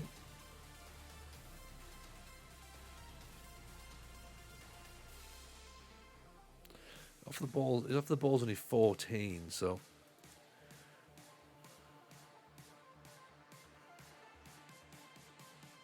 Work rate's 12. We could try him. See how it works. I'm not sure if it's the right balance, but possibly. Building teams around football and philosophy works so much better this year. I think you buy and train accordingly. I've got a single libero formation to work. Yeah, that's a great point. Great point. Because that's the thing. It is all about thinking ahead, isn't it? Thinking about ahead and go, right, how do I want to play? Like, I remember we had a stream. I forget who it was. Was it Huddersfield or was it? I think it was Huddersfield, wasn't it? It was that Huddersfield season when we had the just missed out on the playoffs and we stripped it down at the end of the season. And Lama was like, right, what do you want to do? How do you want your team to play? And I was like, right, I want this, and this. This is where I'm conceding goals. This is where I'm not creating enough chances. And he was like, right, exactly that. Now go and get the players that can do that. And I was like, oh shit, yeah, of course, yeah. That makes sense to it now that you've said it out loud. Like, let's go and do it. Like,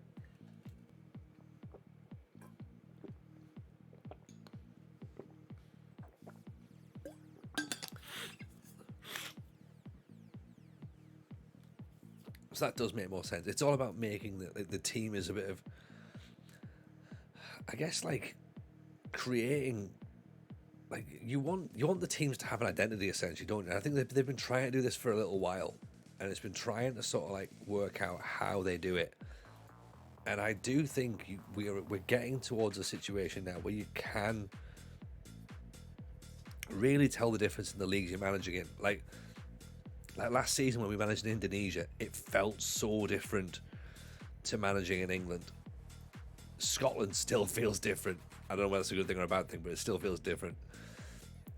Like non-league plays differently to the championship. And it's not just about speed, but little things matter in a different way that they don't in other divisions. And that's what I like. Like I like seeing, like I want to be able to go into it, to go up against a team. Right, I'm not expecting to be up against the same formation. Like we know now that oppositions are going to play with three at the back. So like if you've got a single striker, you're not going to really be scoring many chances. Like we know that. So that's good. We now got to think, right, how to work around that. You know, so your plug and play just isn't a thing anymore now. Like you have to sort of be a bit more like, right, what are the opposition doing? What can I do to counteract it? Rather than going, well, that's what I do. I play this system, you know. That's what we like. It's not just plug and play simulator anymore. Exactly, Baron. That's it.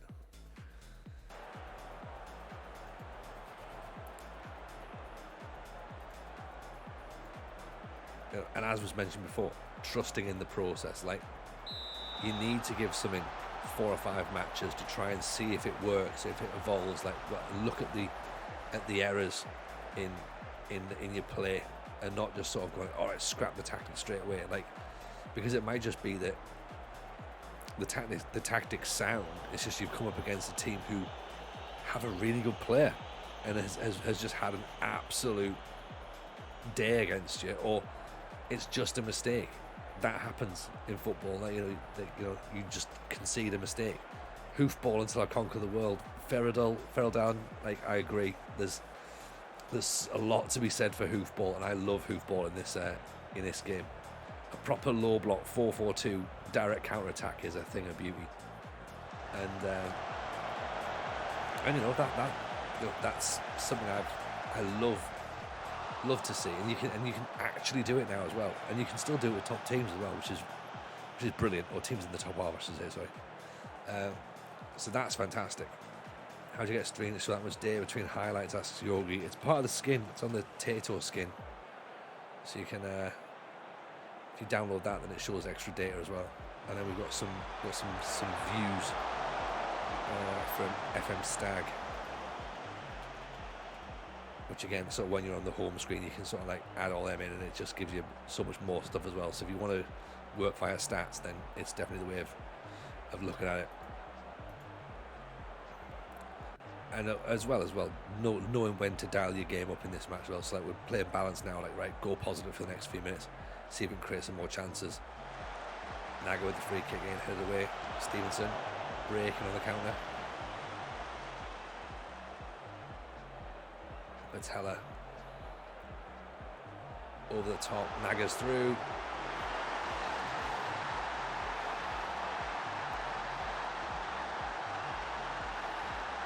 There we go. That's what we wanted. Nice ball from Batalla over the top. Naga picks it up. He does remember where the goal is. He does remember. Right. It's Batalla coming deep, picking the ball up, pings it over. So Batalla has a trek with Tista on a 7.6 now. Speak of hoofball, and you shall score. Oof, just head over the top there. Damn right, bit. That's how football was intended to be played by the lords that created the game. Ball shall not touch the ground, ever. If it does, a free kick shall be awarded.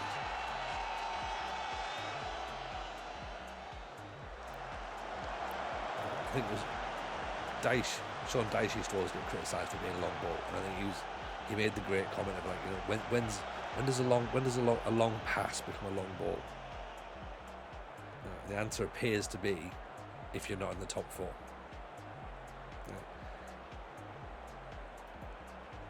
Because Liverpool play a lot of direct passes. Do you know what I mean? Long balls. Tony Pulis is the GOAT.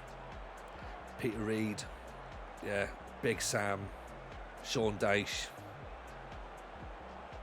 These are the guys. Not as much of the ball. Well, it's 50-50 now. 8 shots, 4 on target. Let's bring Man Bender on, actually. Tony, best manager. Come on, Stoke City fan, you know. Big Pulis all the way, right? Batalla, corner.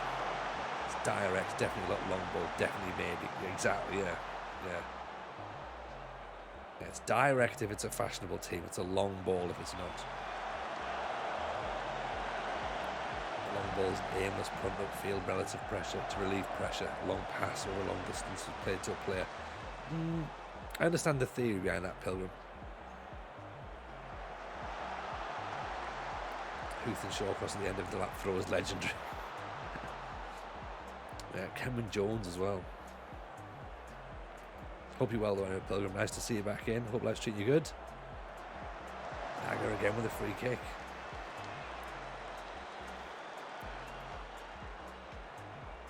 You know, what if the intention of the pass is there, but it's you know, you're lacking the ability of the other player at the other end to collect the pass.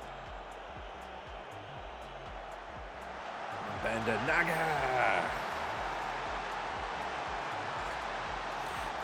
Ireland played long ball into Jack Charlton, long balls into Quinny and nod down, glorious. Yeah, absolutely. Man Bender, what a pass that is. Naga smashes it in 2-0.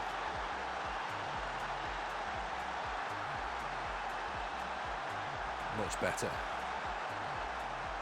Always found his boots. We've stopped the rot. Stopped the rot.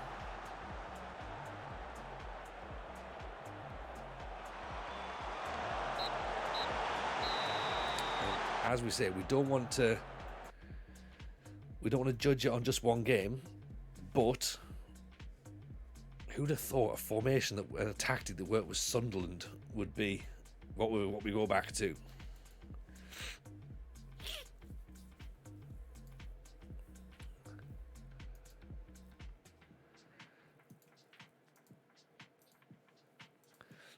Yakubu used to control long balls with his chest.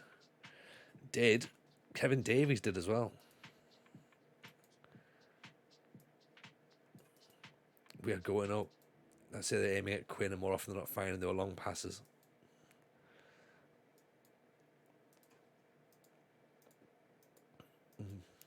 But what would be the definition be then, Pilgrim? I want to just playing devil's advocate here. If, for example, let's just pick a player at random. I don't know, Steven Gerrard, right? Who is 10 yards outside of his own 18-yard line. He pings a ball, direct crossfield pass to where Fernando Torres wasn't, or Salah wasn't, but they may have the potential to run on to. Is that a long pass or is that a long ball? Because theoretically, it's put into a position that there's no player in that space, but it is also relieving pressure. The intent, of course, is to get on the end of it, but you know. Raggio, someone was talking about Bergkamp today. I remember how good his ball control was from long passes. His first touch was immense. Oh, the goal, Raggio, where he scores the ones against Leicester, where the ball comes over the top of him and he close control, pings it, and then the defender overshoots him. It's just like, oh, he's just so good. So good. Argentina as well. Yeah. Like, I keep waxing lyrical about it, but I was there for the Arsenal goal that he scored against Sunderland. You know, the one where they're wearing the yellow Dreamcast shirts. And it's at Roker Park, and the ball comes over, and he sort of brings it down, and he turns back around to the inside of the defender, and he pings it up into the top corner. And even as a Sunderland fan, you're in the stadium and you're just watching it, and you're just like, yeah, that was class. Like that was great. Well done. I can't say anything here. That's just witnessed something incredible. Like trying to explain, even now, trying to understand how he does that turn against Dabizas. I still don't get it. It defies the laws of physics to how he's done it. It just don't make no sense. I think is that the greatest goal? Could be. It's up there, isn't it? It might be the greatest Premier League goal ever. Maybe. It's a bold claim, I know, but lost a beautiful player. Had a loan for the Nationals and the Championship. I'm not allowed to talk to him until his contract expires. Oh no. Enjoy Cruz Azul away, Eunice. Oh dear. Oh, how have you managed to get him from a couple of seasons though? That's the thing. The loan deals on this are really, really difficult, aren't they? Like, normally find that if you loan them once, then you can't loan them back again. They tend to be very much like, nope, you've had your loan, he's going somewhere else now. Like, oh, thanks for that. Offer an optional fee. Ah, okay. Is that a thing, is it? Even when they sort of like say like, oh, well, we'd rather they go somewhere else. Does that work? Now, would we class that as a cheat or a workaround?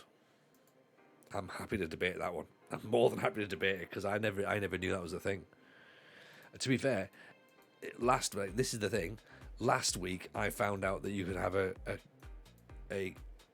other players, like find players like option. So I haven't played this game for 30 years and I'm still finding stuff that I didn't know. So I'm more than happy to discuss whether this is it's an exploit. All right, no, in that case we can't use it. We can't use it, Dan. I appreciate your honesty. But yeah, we can't use it.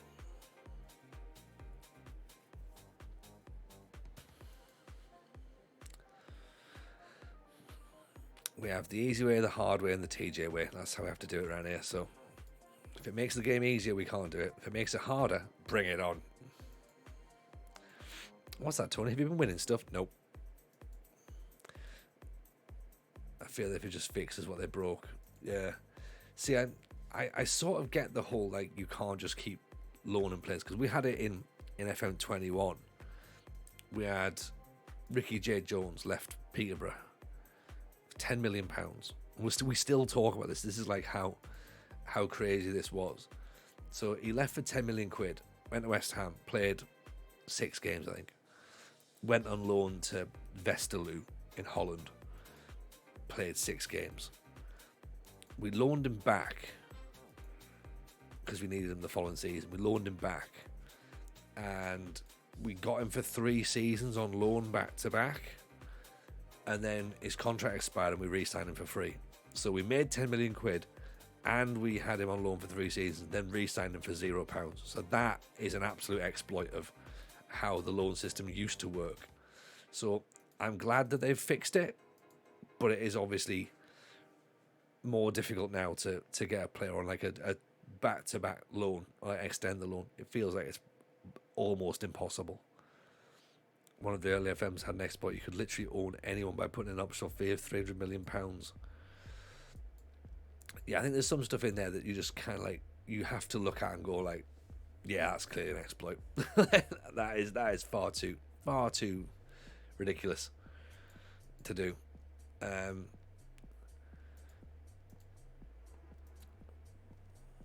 Loaning them back is a bit more realistic now. I've got a player in the second year. So you've actually seen it happen, have you? So interesting. I'm yet to see it. Pressing forward, finishing a 4, aggression 17. Sorry, would be a terrific signing. Apart from that, he can't actually score. Might be a better winger though. 52 million quid for a striker who can't score. Not sure that's a good bit of business. It can still happen. Nice. Well, that's good to know then. That's good to know. Maybe we just have to be a little bit more sort of like, maybe we just have to sort of like have a bit more of a look around it, shall we? No returns rule is so no returns loans is the way life is. They want their players to progress each year. Yeah, no, of course I get that.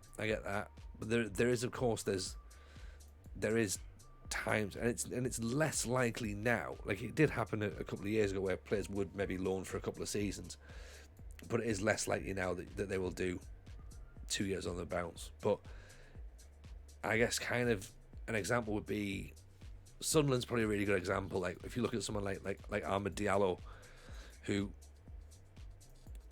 came in and has been great. I think the expectation for him was to play the bottom half of the league and sort of like just get minutes. Now of course Sunderland have progressed to being like a top half of the championship side.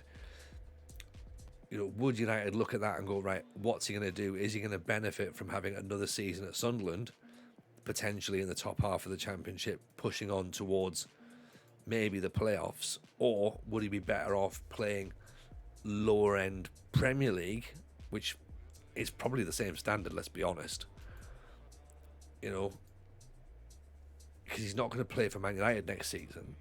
So then what do you do?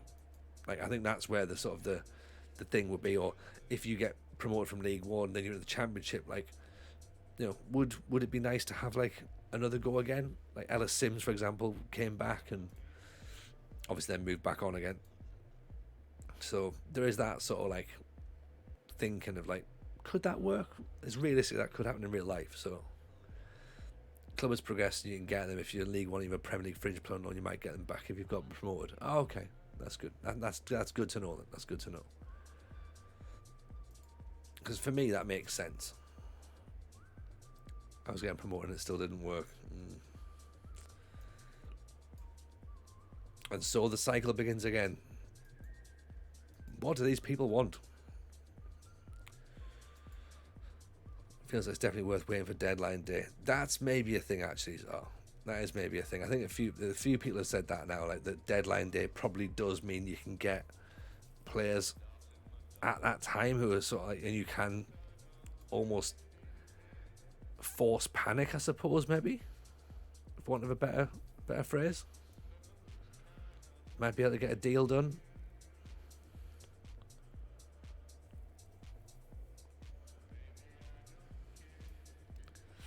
Premier League teams lower their expectations a lot on deadline day. That's interesting to know. That is very interesting to know.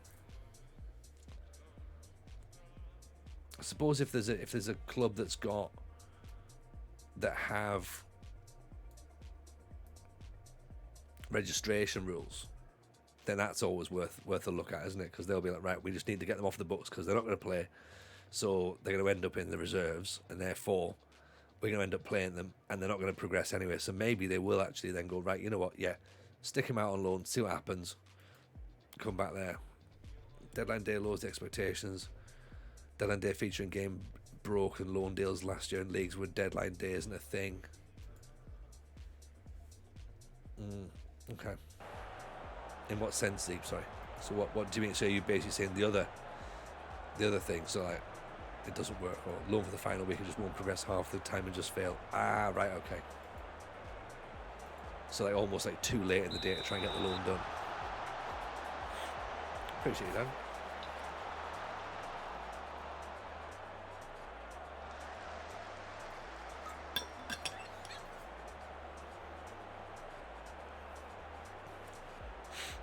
It's interesting talking about stuff like this, isn't it? Rather than just being like, oh, you know, tell you what doesn't work. Goalkeepers doesn't work. Like, yeah. It's nice to do that, isn't it?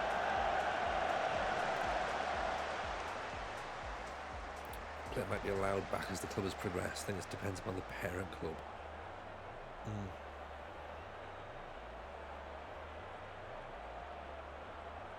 Well, we'll see. We'll see whether Tottenham allow us to have the Croatian boys back next season, shall we? Actually, they probably won't, because we'll hopefully be in the Premier League, so the deal will be cut down. So you didn't get the deadline day to confirm the loan as the game just progressed as normal. Ah, right, okay. I never knew that. Again, it's interesting to learn all this stuff out, isn't it? To be like, okay, that's the thing. Even Nobishkar, how are we? Welcome in. Ball at the top. There's Naga again. Oh. That was almost a carbon copy of the goal in the last match. You'd have had money on him scoring at that point. Ajay back towards Jancic. The cure, Militao. Likes the outside of the boot finish. He does, doesn't he? Little show pony that he is. Batala. Ajay. Naga. Not going to head over the goalkeeper in that angle. Surely. 59% possession. Decent chances on target. XG is 0.5, so we're not... They're saying that was a difficult chance for Naga to score. I thought it was a fairly easy one, really. Straight on the goalkeeper. Bismara is not going to break the goalkeeper's neck there. Oof. That was worrying. It didn't look good. 8 points behind Leeds already. Jesus. And 10 goals, and then the Middlesbrough flying with the goals. Plus 23. We'll start chipping away at that this season, haven't we?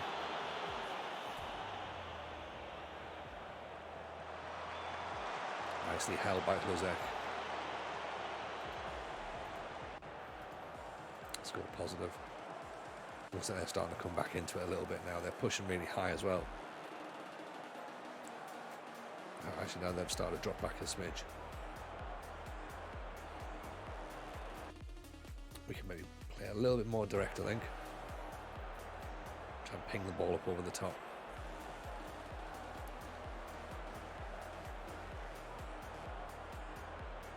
Draw's not the worst result, to be honest. Keeps us in the hunt.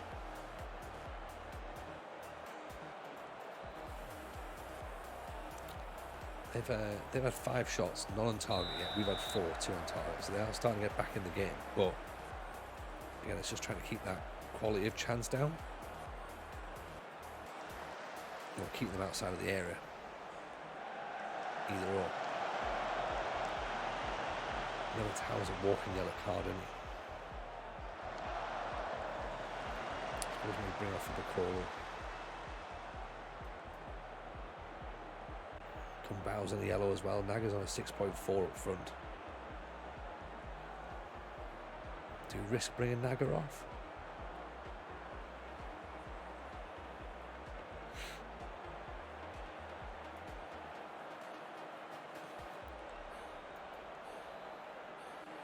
Ajay 6.5 and a yellow card.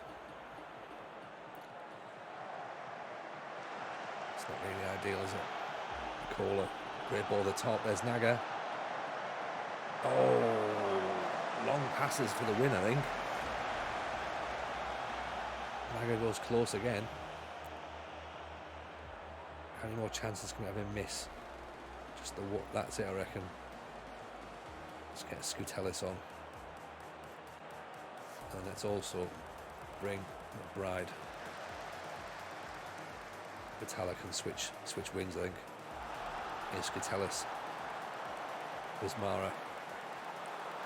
Straight at the keeper, no chance of that going in.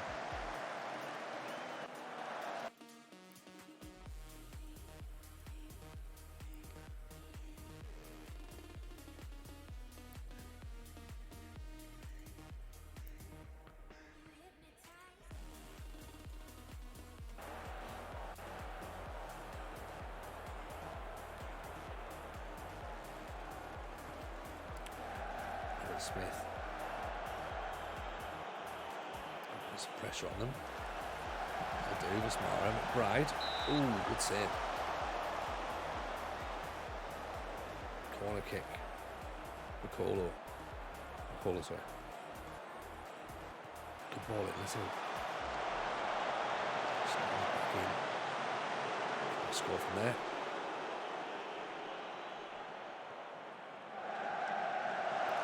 Headed by Jančić, Vismara. McBride shuffles it round, cuts it back.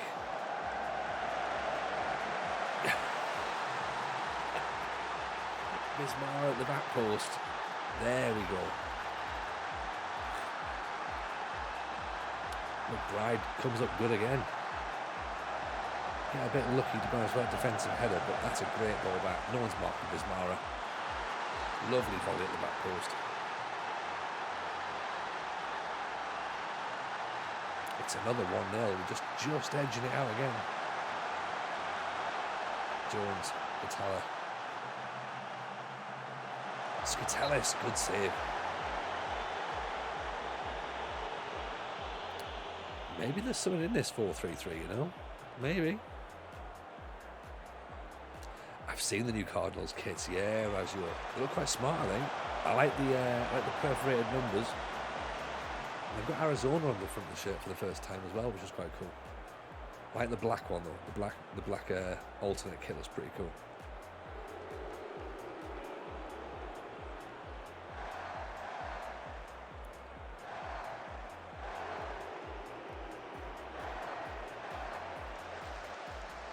Trying to work out who else is getting new kits this year as well. There's always a few, isn't there? Vismara, Cola, Batalla over the top. Most bland kits I've ever seen. But then they all are though, aren't they? That's the thing. Like they're all like, none of them ever really like massively inspiring. I guess like if you got like the Raiders kit, for example, it's just black. It's just a black shirt, grey pants. Like there's nothing you can really do with that. The Niners kit as well, like the 49ers is just, it's red, but like the stripes on the sleeve are like either a different length or there's like a tiny bit of black on it or whatever. And you just like, yeah, okay, is that it? Carter CFC, welcome in. Appreciate the follow. NFL kits are boring, they need to mix it up one year. But some just look classic though. Like I've got a Tennessee Titan, Houston Texans JJ Watt jersey, like navy blue, little red piping on it. I think it looks class. Colour rush ones aren't great. Some of them aren't. Some of them aren't. Some of them are just like nonsense. Like I think the Niners colour rush ones, black with like red numbers on it, and you're sort of like going, "All right, is that how colour rush is it?" Or it's like, "Oh, it's white with bright red numbers," and you're like, "Surely it should be like gold, maybe gold and red." Raiders have always rocked black and silver. They have rocked it, yeah. But like, what I mean, there's not you can't do anything with it. Like the new jersey is the same jersey. It's just going to be black, like, and it always looks class. But there's just nothing. you can't change it. Like, you know, I guess it's like, you know, what do you do with the example would always be, I guess, what do you do with a Liverpool jersey? It's just red, isn't it? Like that's it. You know, nothing to do. Jags are pretty good. Houston has some good kits. The red Houston one with the red helmet was nice. Yeah. The Jags ones as well. Like I always feel like I should have a Jags jersey because of the fact that they are essentially the British team. But the problem with the Jags is there's no player I really, really like because they all leave. Like Jalen Ramsey, I nearly got a Jalen Ramsey jersey. Then it was going to be Bortles would have been the first one you pick in. Then you got like Calais Campbell, Fournette. All these players just move off. Like, what would you get? Who would you get as a Jags jersey? Like, you know, as I say, the Houston I've got one because it had JJ Watt on it, so I was like, right, I'll get the JJ Watt one. My Niners one, I've got a white Kaepernick one, white number 7 Kaepernick, and I've got a red Navarro Bowman, which I bought at Wembley, and I wanted a Kaepernick, or I wanted it to be Kittle. I wanted Kittle. But they didn't have any, so they only had Bowman. So I was like, all right, fair enough, I'll buy Bowman. And in that off season, we traded him to the Raiders, and I was just like, oh great. So I've got this jersey for a guy who just don't play for us now. Whereas now I'd look at the Niners lineup. I'd want a Kittle jersey. I'd want a McCaffrey jersey. I'd want a Deebo Samuel jersey, Boza, loads of players that I would take now for a Niners one, but it's just like, can I justify 90 quid for just a red jersey that says Kittle? If Mrs. J is listening, no, I cannot justify it. I'm going to have to get one. Or do I get the black one with the red numbers? Red, black and red Kittle. Look pretty cool. Probably go red and then get black Jags, you know? But then the Bears jerseys are always cool. Blue, navy blue, yellow, orange and white. That's a great colour scheme. Sometimes that's what it is with the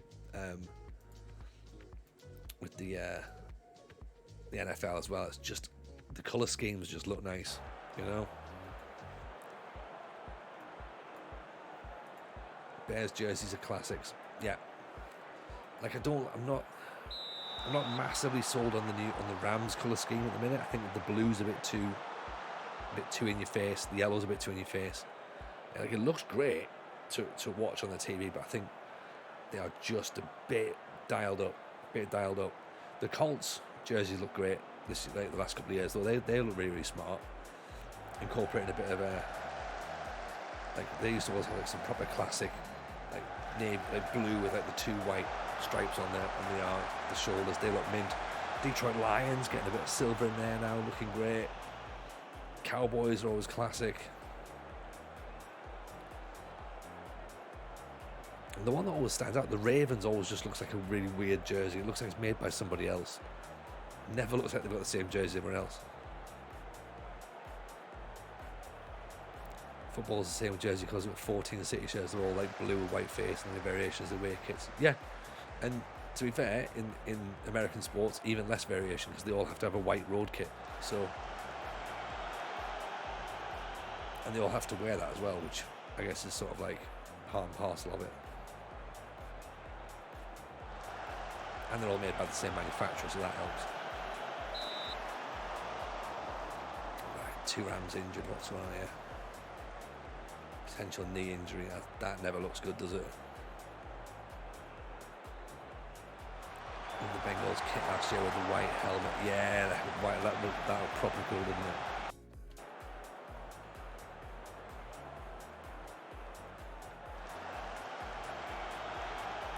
Like the Packers uniform, like colour scheme just looks mint as well, like green, yellow and white.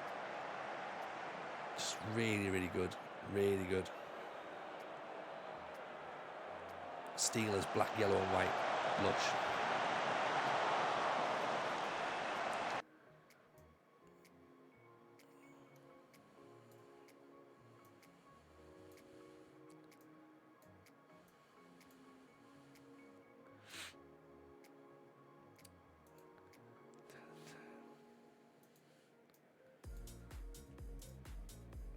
Decent away journeys with maroon and black recycled plastic one for City.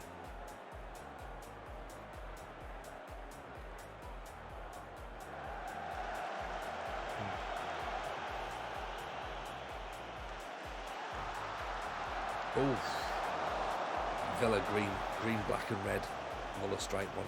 That was the one. Final game at Pontypridd away to Gibraltar. Play the Macedonian side Scoopy. Can't remember the last time I entered Europe so early. Love that. I love that. See, you've done fantastic at Pontypridd, by the way. I nearly, if you saw the Discord about it the other day, I nearly bought the Nike outlet, Adidas outlet. Sorry, we're doing some the old Arsenal replicas. So they're not. I don't think they're originals. There's too many of them for a start for them to be originals. So I think they're replicas, but not the kind of shonky ones that don't have the maker's badge on them. But the old JVC Arsenal away kit, yellow with the navy blue stripes across, long sleeves as well. I was like, I'm not a football shirt collector, I'm not an Arsenal fan, but they look mint. And I was like, damn my addictive personality, because I'd already bought 2 pairs of trainers that day and I had another pair on order. And now I'm like, oh, don't get me into buying football shirts. So that's what happens. Cut back, like give up the drinking, and all of a sudden I'm just like, you know what I should do? I should buy loads of other stuff as well. What cost of living crisis?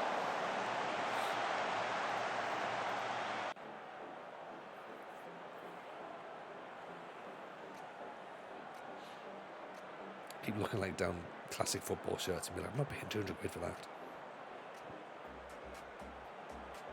But then I'm seeing things, I'm just like, oh, okay, maybe I could do with the shirt from the Maltese 3rd Division.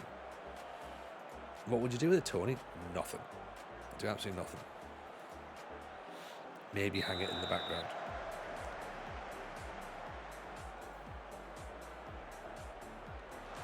Oh, look, Tony, a Schalke training jumper. Yep. Do you wear sports gear? No. Why is it in your basket? Just cause. Because that and the Swiss tracksuit top as well.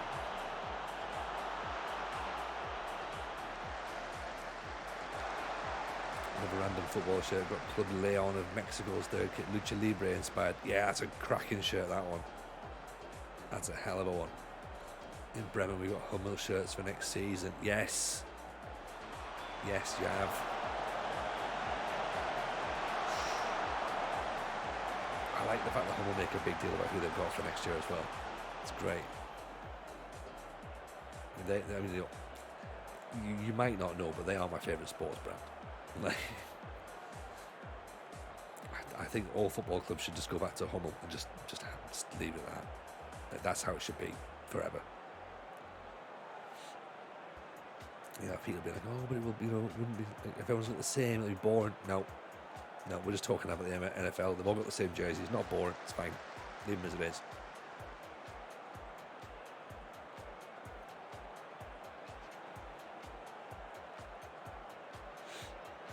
Great ball. There's Maris through. Oh. Oh, get that clipped. That is a hell of an own goal, that is crazy. We had no right to score that. Aaron Berber, what's the keeper doing? I don't know who's to blame. Is the centre back to blame? Is the goalkeeper to blame? Whoever it is, like, we clip it, we enjoy it. That's where we are with it. Beckford, headed away.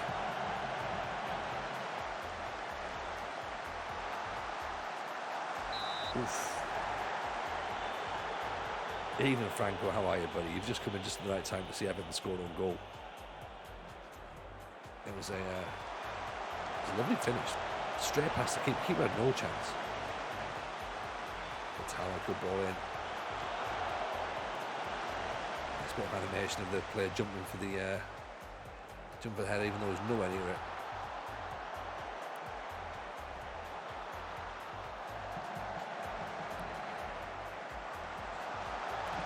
Blake on the left wing. I'm very excited for that. He's called Matthew Blake. Did we look? We looked at him, didn't we? I'm sure we did. I'm sure we looked and went, it's another Blakey. Z can come in there. Jancic can be replaced by Sarah. And can we have one more, do you reckon? McBride for Batalla, there we go. Let's do that. It's the Maguire and De Gea show. I'm not seeing it, but apparently it was ridiculous. Militao! What a goal that would have been. The thing is, if Maguire moves anywhere else, and you know that like all he's going to do is he's just going to look class. Like, he's just going to look like a good defender again. He's just playing with no confidence, that's the issue. Don't clear it off him. Let him go.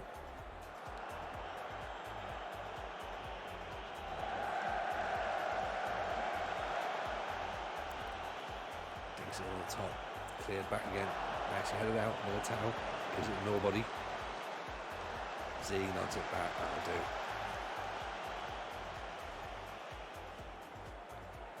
The cure. Plays it out. Z. Back inside the corner. Put it away. Blake with the ball through. This feels a little bit like Everton just about getting into it, getting back in, under a bit of pressure. Let's go back to balanced.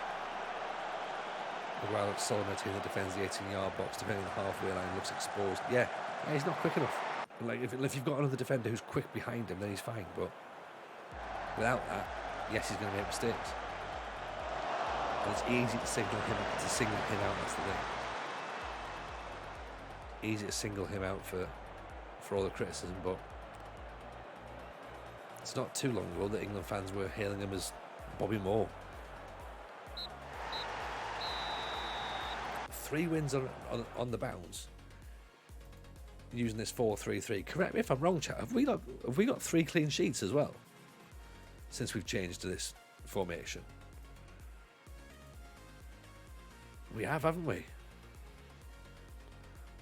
We're not banging the goals in, but we're hard to beat.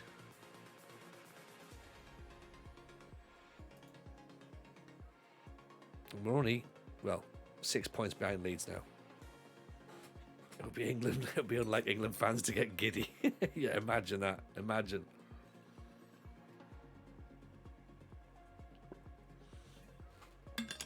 Yeah, England fans are known to being like reserved and just keeping themselves and their expectations very much in check, aren't they? It's coming home. No, it's not. No.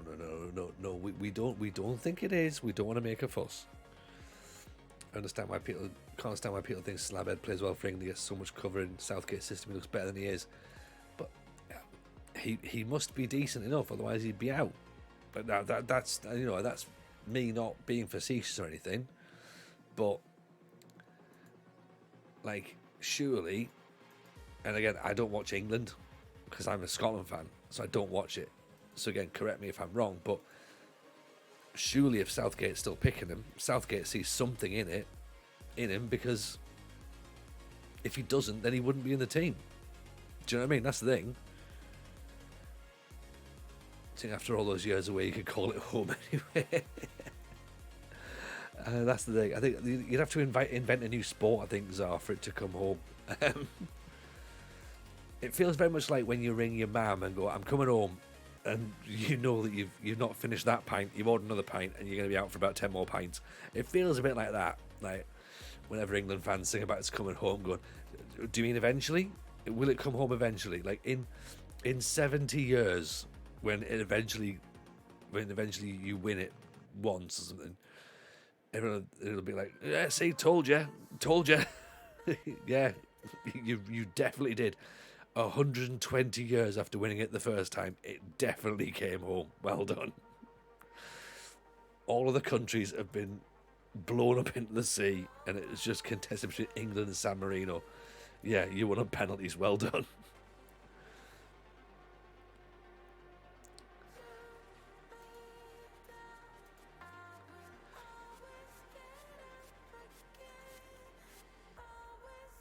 So Preston North End away, Blackburn at home. Oh, the Cure's doing well, isn't he? Look at that, 9.5 in training. Bubonic plague is more likely to come home than England winning something. Well, it did, didn't it? Just about. Bubonic plague did come back during COVID. I'll be honest, there was something a bit special about watching England lose it at Wembley in the Italy game. I was just, this is perfect.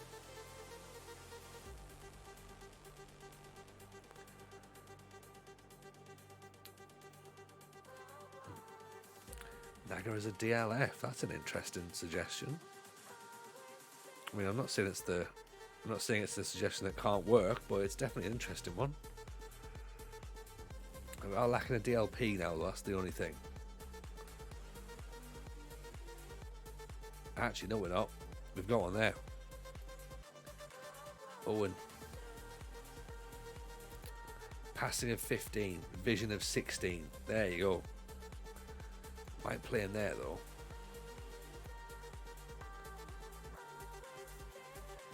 What happened to the evil 4-2-3-1? Ditched it off. It was it wasn't working for us. Now actually, do we put, let me just look and see what's been working, because now we're changing something. I wonder if it's going to have, because Thuram can intercept with his head. What's Militao's jumping? 17. Right, let's do that. Let's move him there. DLP there. Now, if it doesn't work, then it's obviously there's a concern with making him a half-back actually at that point. Right. Yeah, no, we decided it wasn't working. We lost a couple of games, Franco, can you believe it? Absolute bullshit. One against Tottenham. You don't lose against, it's bad enough. And then we lost 2 in the league. So we lost against Burnley and we lost against, who else did we lose against? Oh yeah, Stoke 2-0. Tottenham 2-0, Burnley 1-0. I thought maybe there's like a way around this. And yeah, we've changed to 4-3-3. And so the last 3 matches we won 2-0, 1-0 and 1-0. With a bit of an injury crisis maybe building up. Caleb's out for 3 months. Velovsky's been out for a little while. Skutelis is now out for 3 weeks. Damjanovic is coming back, so he can come on the bench, which is great.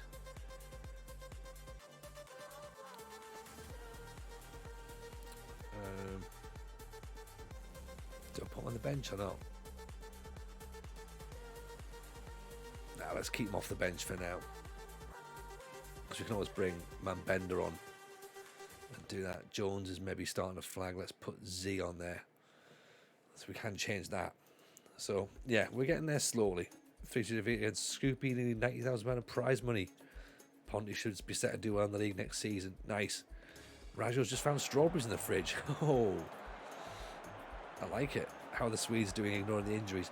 Decent, to be honest. So Damjanovic has scored 2 goals. Kalovsky's scored 2 goals. So they're both getting there. They're both very, very good players. Naga's now scored a couple of goals. So we're slowly starting to get a bit of a flavour for the team, I think. But yeah, injuries seem to be mounting up a little bit at this point. We need a raspberry, we do.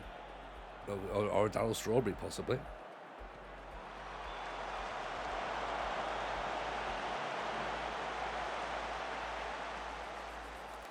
Evening, Dupe. How are we, buddy? Welcome, welcome, welcome. How's tricks, man? Do yourselves a favour, everyone. Make sure you all follow Dupe. If you're not doing so, you probably already are, to be honest, because you've been on this platform for a while. You've seen him. You know what he's up to. He's a man of all kinds of things. We'll talk. When we talk, Dupe? Should we talk Sunday night or Monday? I reckon. That's what we'll do. We'll chat. We'll get that thing sorted out. What we're going to do. We'll get some plans in. Struggling mate football team then got called out just home after starting at 5. Ugh. Mate, that's brutal. You want to get yourself another night, mate. Get some rest in. Are you working tomorrow, or are you hopefully, or I guess if you're always in call, aren't you? You could be out at any time, couldn't you?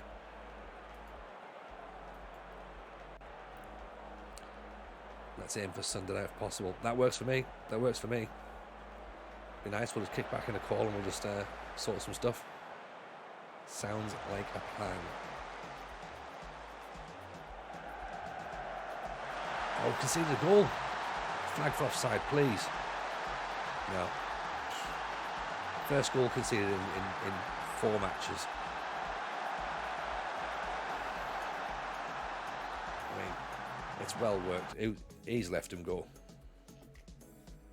He needs to get tighter. He could have cut it out. Doesn't bother. We could do a Wardy. We probably could. That's my fault. I'll go to bed night. yeah. Definitely your fault, Duke. Yeah. It was all fine that you turned up. I think earlier, someone else came in and said, "Oh, we're winning." I was like, "We were literally," and then the question was, "Are we winning?" Just as the first goal goes in against us. Like, no, not now. No. Great ball at the top of the Smara. He's offside, I think. Yeah. But no, definitely. Let's do Sunday. We'll sit and we'll chat. We'll play catch up properly. If we haven't done that for a while.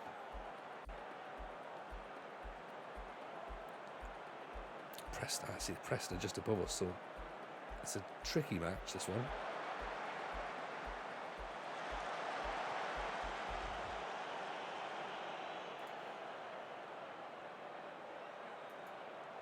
Jancic. He's giving it away. Should have been 2-0 actually. Robert Smith's injured now. There's another player injured. What are they doing out there? They're so far forward as well.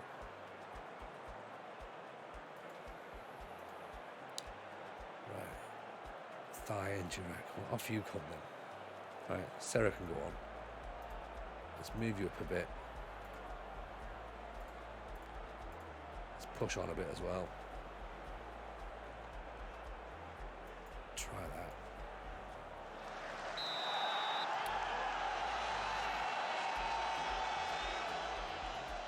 Ajay might need to come off as well because he's having a stinker. So is Vismara, really. To be fair, I'm actually struggling to work out who's playing well.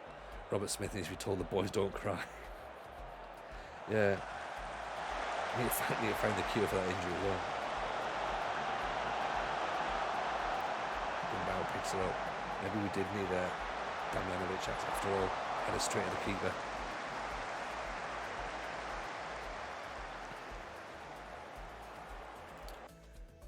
A bit more direct, I think, be a bit more expressive. Encourage a bit more.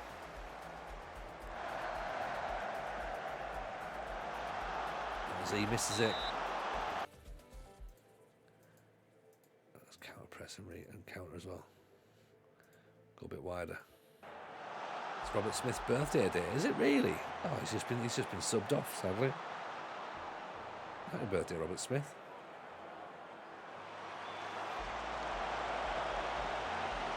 Hope you got a lovely birthday present. The other Robert Smith, yeah. And the proper one. I mean, that would have been like some incredible sort of commitment to viewing processed if you knew the date of birth and the birthdays of new gen players in the game. But I think it's your new gen defender's birthday day, Tony. Did you not wish him a happy birthday?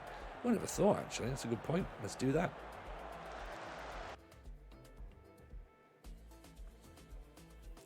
Right, Batala's not really doing it, so let's get McBride on there. Advanced winger. And let's go for Mambenda.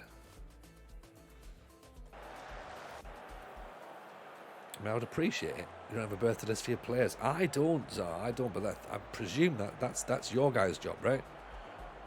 I can't be in charge of everything here. Come on.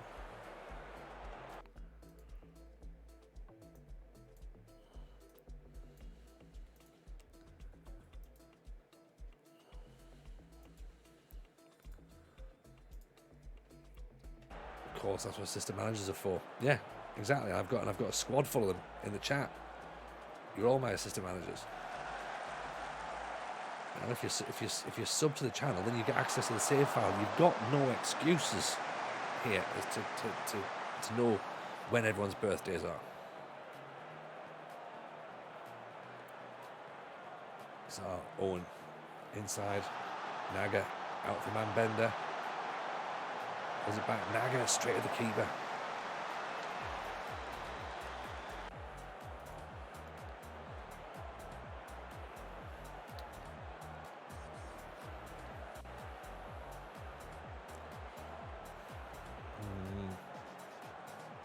Looks like it's going to be a too busy badly put together paint images to look at their birthdays.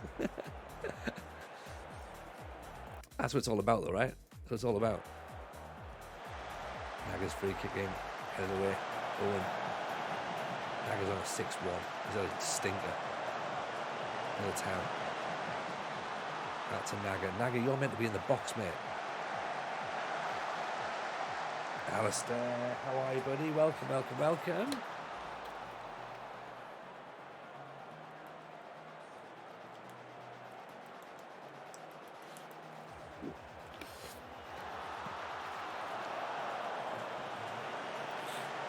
Get those follows up on how you go if you can do everyone. Go and give them some love. Bad defeat, that one, wasn't it? That's not a good one. Been out with friends, a nice buzz. Oh, that's the buzz, isn't it? That's the bit one, isn't it?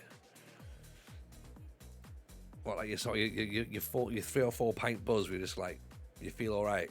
You're not pissed, but you're sort of like, yeah, I could go full, or actually I'm all right at this point. Go back now then. At least it's all right. Like, you've just about got the taste for it, but not quite got the taste for it. That's the one, isn't it? That's the sweet spot.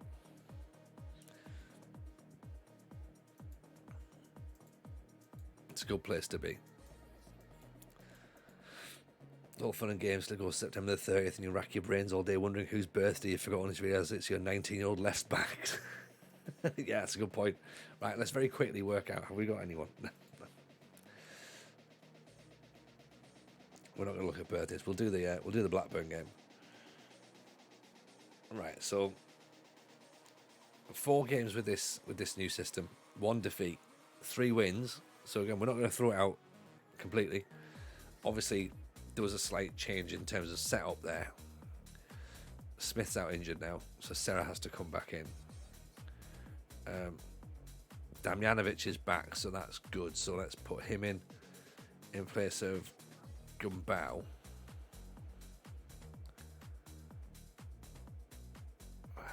Flakovsky's still not back yet.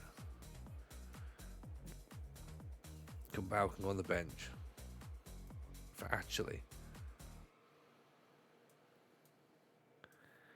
Let's put McBride in instead of Batala.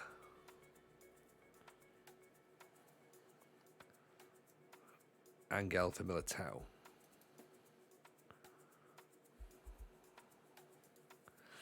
Lucky isn't Yaya, I'd be miffed.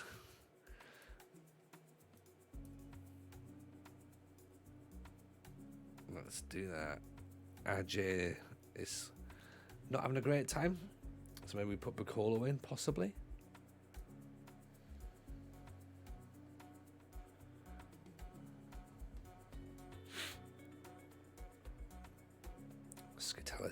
though. Let's try it like that. I think Blackburn's going to be a bit of a tricky match for us, to be honest. I know they're 12th, but it feels like it's going to be great. But let's hope this 4-3-3 is working for us.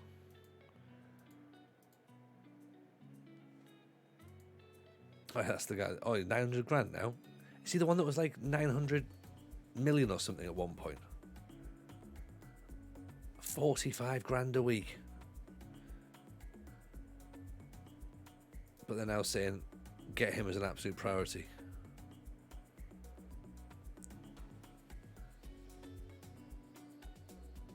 Doesn't want to get stuck in challenges, loses the ball a lot.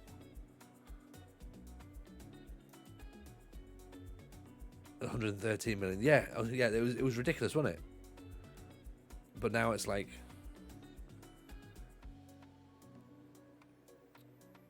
oh, just get him in.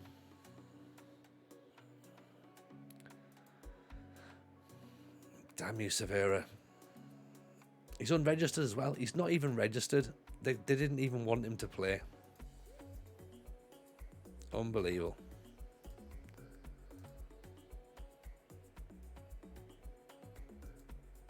Rubbing salt in the wounds there, innit? And they're kicking off about Kroll again. Not that.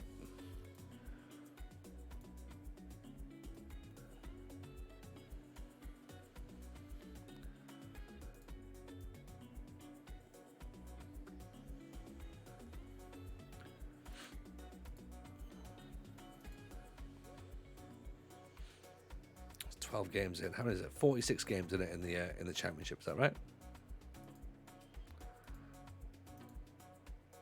So does that make us 13 games? So what? Quarter of the way through? Quarter of the way. There or thereabouts. We're expected top half finish, remember, so anything above that, bonus times. Play for the birthday cake. Play for the cake. Don't play for the shirt on your back. Play for the cake on the plate. That's what you want. No candles, no party.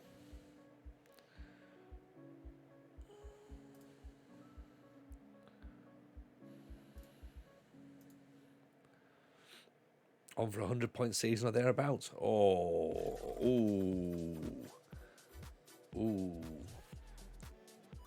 I like that. I like that.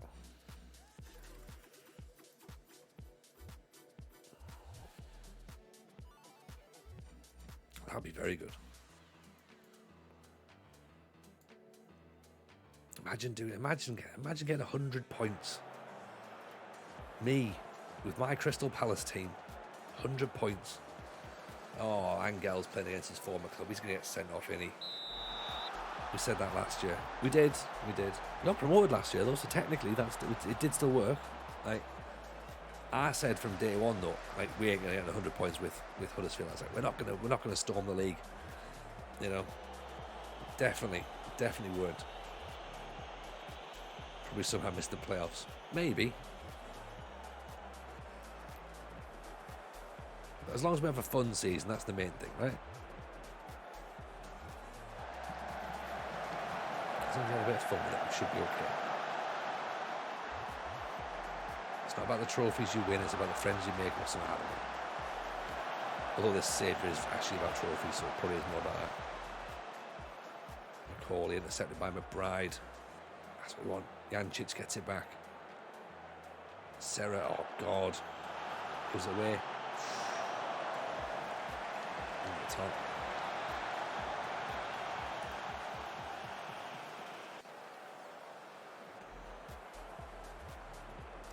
I'm not fully sold on the Mazzala because I'm not sure that we see a lot of Vismara. Maybe we just change it to a normal centre midfielder and attack. See if that works, because then they should theoretically break late into the box, especially if they've got that trait as well. I'm not sure if Vismara has that trait, but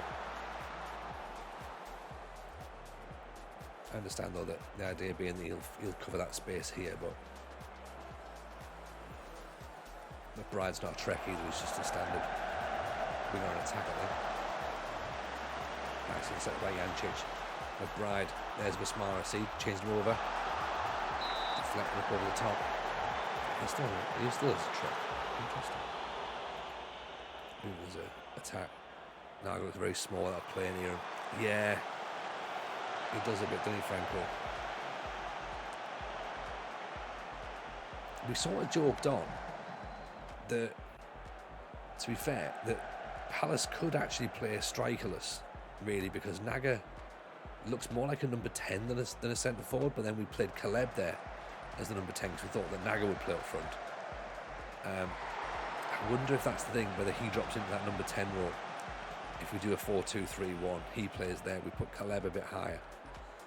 Or we put Wardy in up top. Scutellas, I guess, would have been a good shout, but he's now injured. Naga's just losing the ball there again.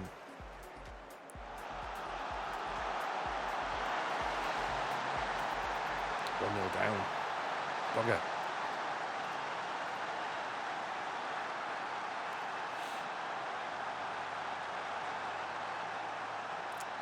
No one's marking him.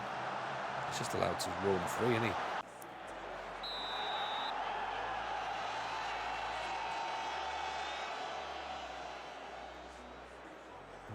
Okay.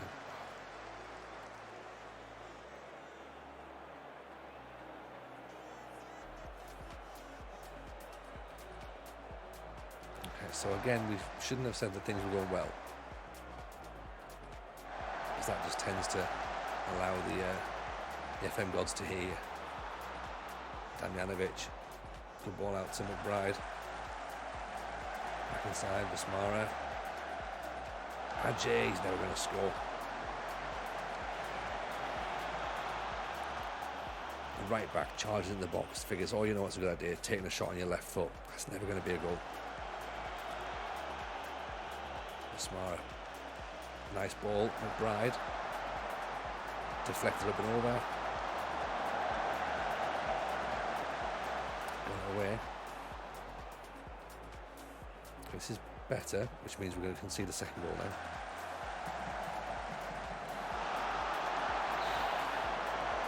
Close, very, very close. Alright, let's step up a bit.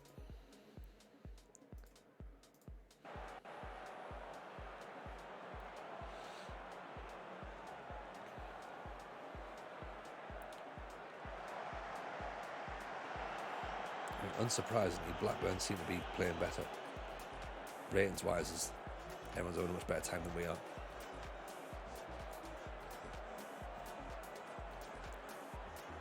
Jancic, Angel. Jancic looks up. Naga coming deep again. He is on a DLF though, so that makes sense. Sarah, Owen. Just need to be able to ping the ball up over the top, don't you, Vismara? McBride. Back for Ajay. Owen! What a goal that is. What a strike. Pick that one out. Goal of the month contender, this one. Get a clip here as well. Oof. In off the underside of the box. It always looks better when it hits the woodwork, doesn't it? It's working the DLF and the Swedes inside forwards. Potentially. I like McBride as an old school winger going to the ball. I think having Damjanovic cut inside would work quite nicely, because then again he can obviously come in and he can score goals with his head. So if he sort of cuts in at the end, that would be pretty handy. What I'm going to do, I'm going to bring Ajay off though, because he's on a yellow card. Bacolo there for now. Angel's looking a bit like that. So maybe Militao needs to come on as well. That's better though. Owen and Vismara now playing slightly better. Z's doing better.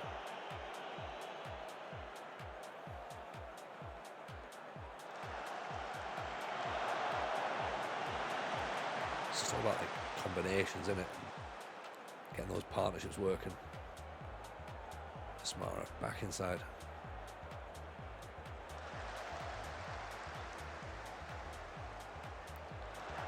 Don't give the ball away like that. It's a silly ball to give away. Be pissed off if we concede. Naga's won the ball back though. Oof. DLF on attack. See if that works.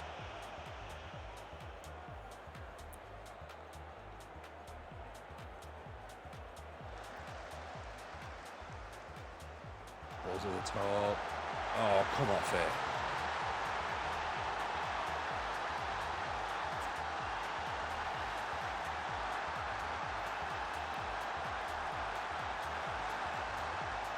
Just giving away too easy, isn't it? It's too easy.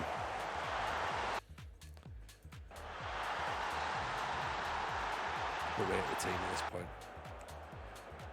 Everyone's pissed off, which is fine.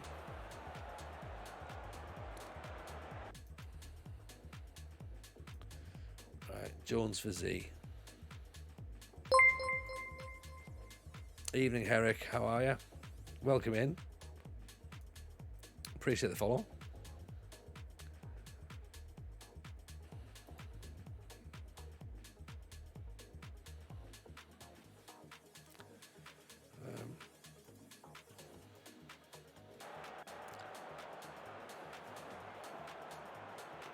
See if they can pick themselves up off the floor at some point.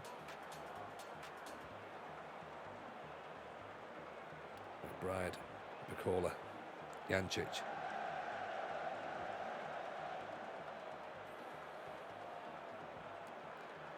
Sarah Jones. Damjanovic. Owen.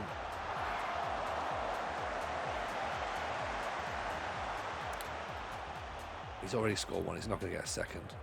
We know that.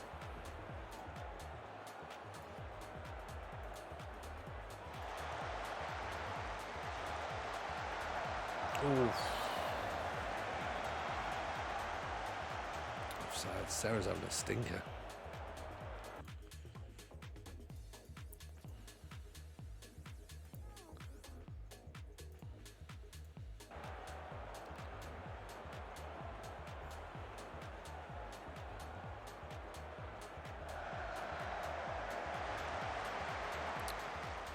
Naga trying to put the crosses in again.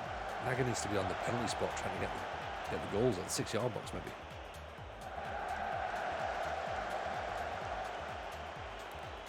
Just giving the ball away at this point now. Has this match gone past us? Possibly. It's about to be 3-1, isn't it? Yeah. Oh dear.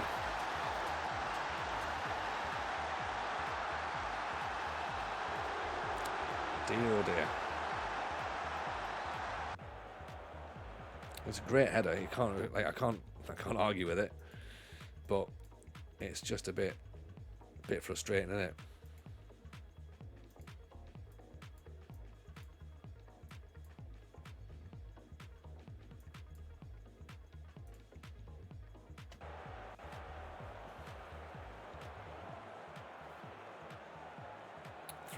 And I think now, because we're pushing forward, it's going to be 4.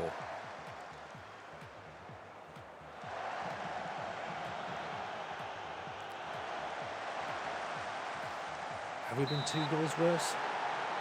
Penalty.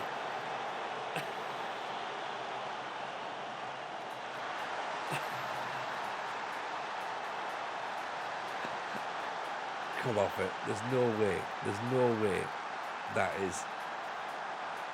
I said, didn't I? I did say it. I said, oh, this is going to be 4.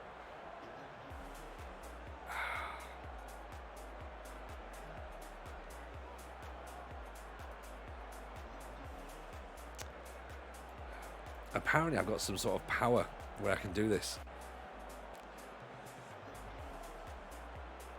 72% possession. 72. 15 shots. We've lost 4-1 at home. What the hell's happened there?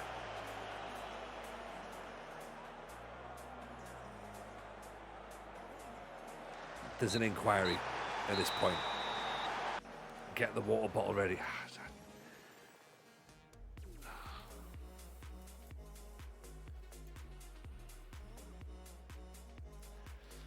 Central midfield is weird. Yeah, like to be fair, it's not got the balance it needs. Like Owen's playing in there and he shouldn't be. Because realistically, the DLP should be here, right? But Owen's going to get caught out in that position. So there's the ball-winning midfielder is there, right?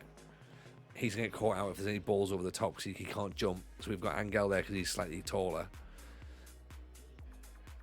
It sounds strange complaining that Owen's, concede like he's in the wrong position, but he's scored.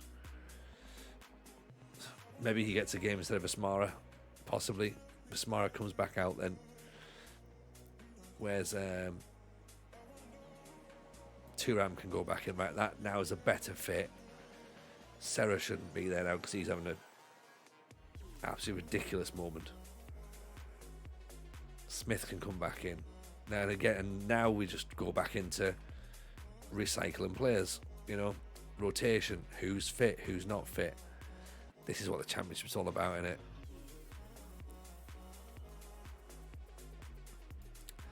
Right, and that's how we look.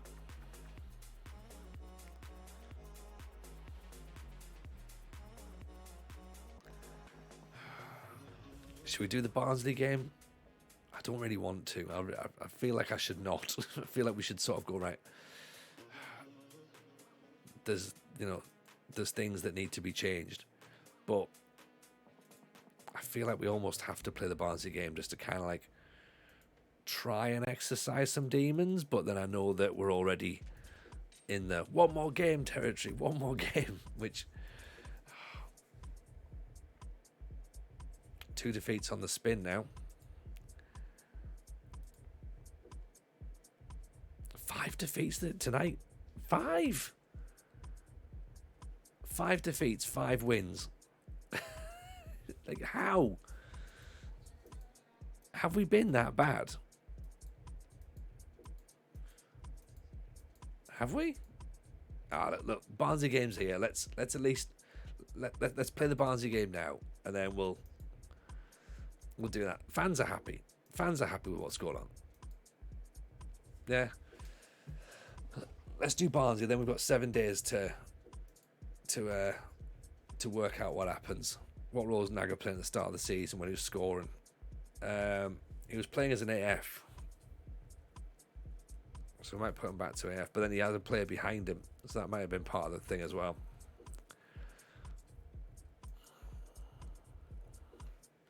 What's his traits though? Is his traits comes deep for the ball and plays his back to goal? Comes deep, moves in the channels, comes deep, cuts in from both wings. Yeah, he's a number 10. He's a number 10. Maybe play him as a false 9 actually.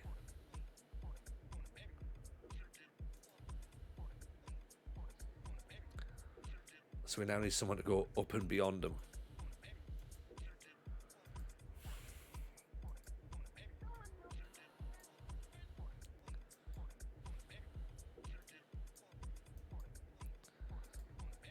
Jekyll and Hyde so far, a little bit, but we'll be able to get there. Naga needs someone up front. Yeah. Naga needs to play as a 2, I reckon. Sound the man Bender Claxon. Could you imagine? Imagine if he's the guy.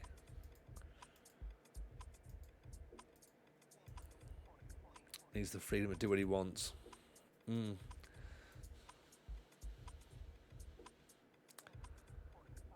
I mean, look, we're still 7th, so we're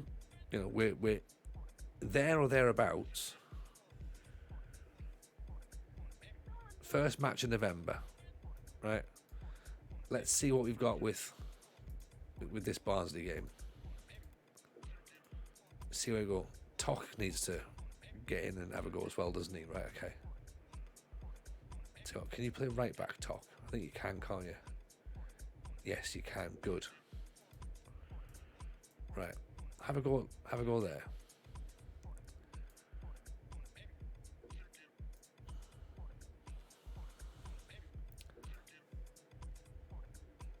Angel's coming out. Try that. Right, here we go. Up against Barnsley. Let's see what we can do now.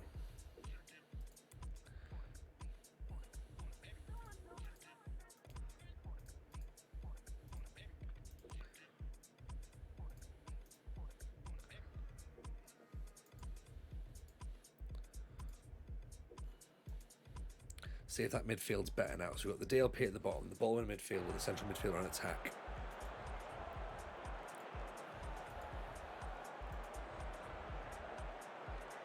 Naga as the advance forward. Up top.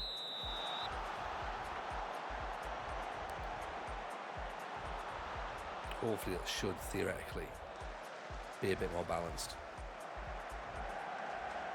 But you're right, we need to work out what we do with Naga.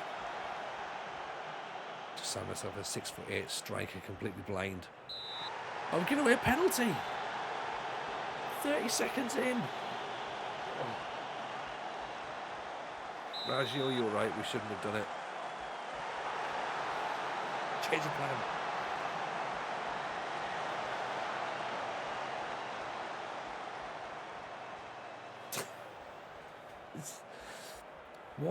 What is with this team, man? They're just absolute knobheads, aren't they? Shouldn't be playing. We should not be playing at all, should we?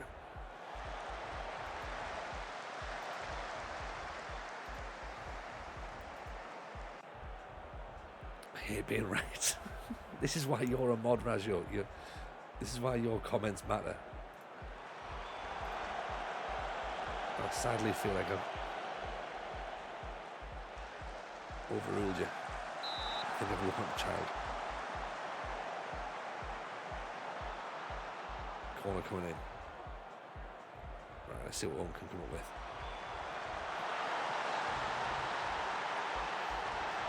Sound the gunbow klaxon.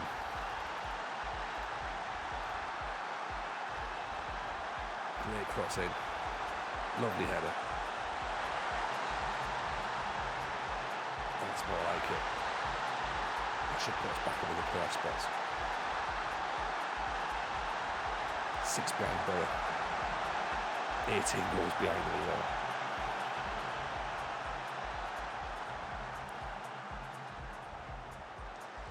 Alva's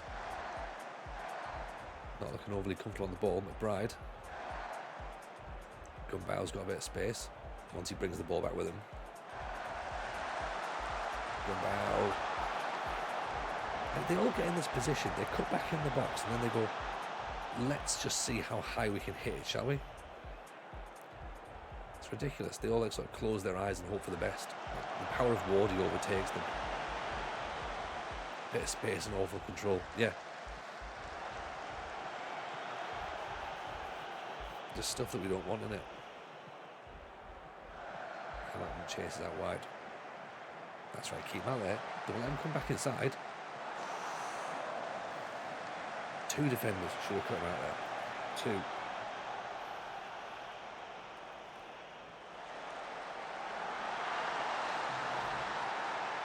Going back at the back post again. Set pieces. That's the way to go. Don't bother about actual football. Don't play football.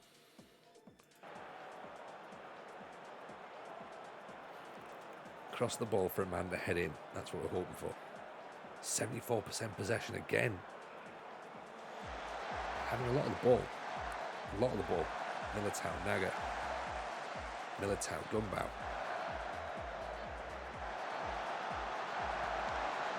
Jones to Owen. Is the answer in this game, Zeke? Is he going to be the answer in the next match? We don't know. That seems to be the way that the team plays, isn't it? Like, someone steps up for 1 game, 2 games, and then they're there. And that, right, yeah, we're sorted. After that, nope, not so much. Oof. That was a bit lucky, wasn't it? So is that McBride, Naga, Owens through.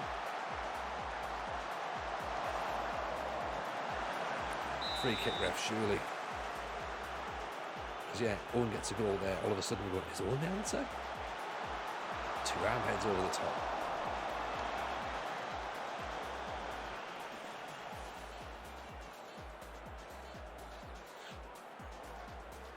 Squeezing the player there, defending really high. We're defending really high.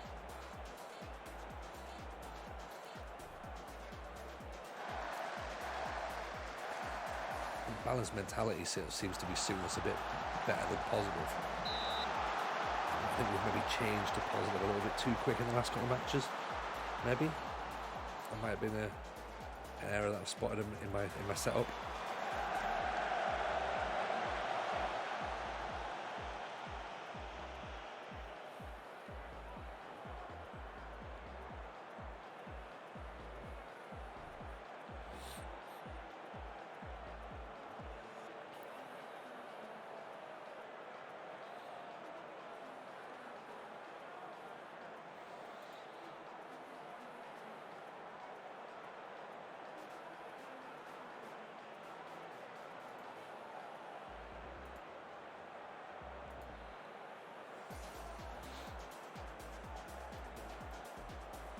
Tell them they're doing well. Just remind them that they can do this. They can do this.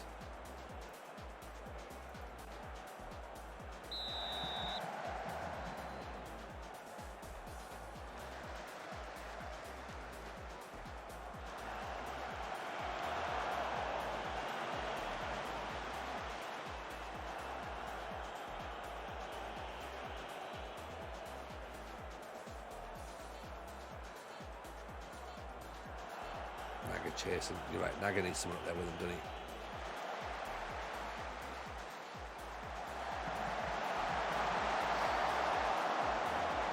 He's on 7-4. He's actually playing well this time. He's not really. I suppose he assisted, didn't he, for the second goal, but.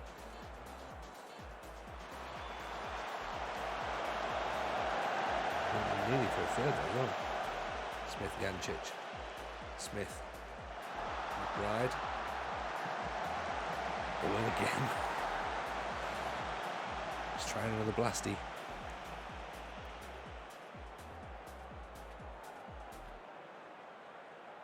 He's running forward on the backwards. It's an improvement. True.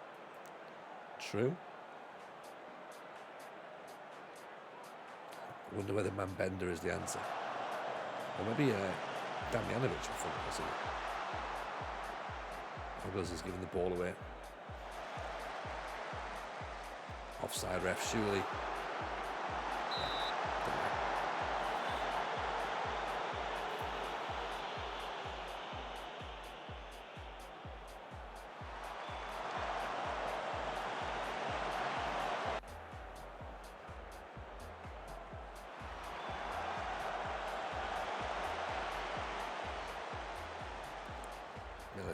Again on a yellow card. So he starts the match with a yellow card, this fella. Ball dips out of it. Recoil back inside. Jancic, Thuram. That's right, just keep the football. McBride doesn't get the ball through. Wow, we've missed it. Oh, what a finish. It's Breezy, the lad that we looked at from Leicester. Great finish.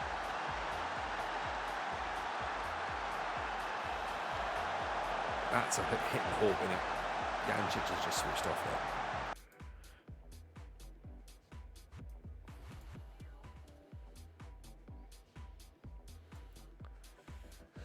there. Manbender up front or Damjanovic?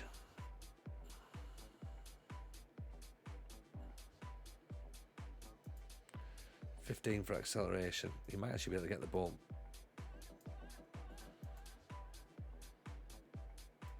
Let's put him as an advanced forward, see if that works. Might be the wrong idea, but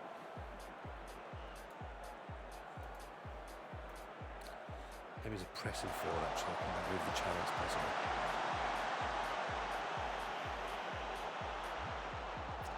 Oh dear.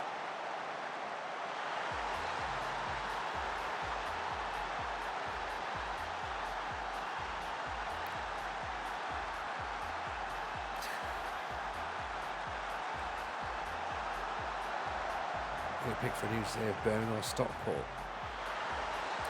Depends what your overall plan is. That's it. If you know, what would your plan be with either of those teams? You know, Stockport's more interesting.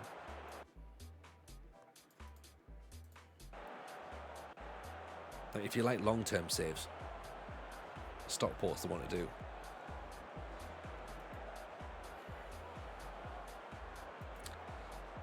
Long balls and doing us.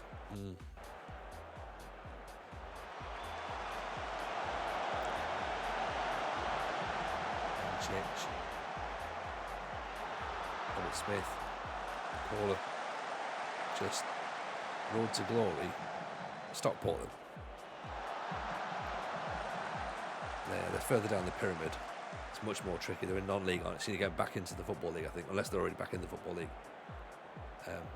Yeah, Birmingham start a bit too high for a road to glory save, personally.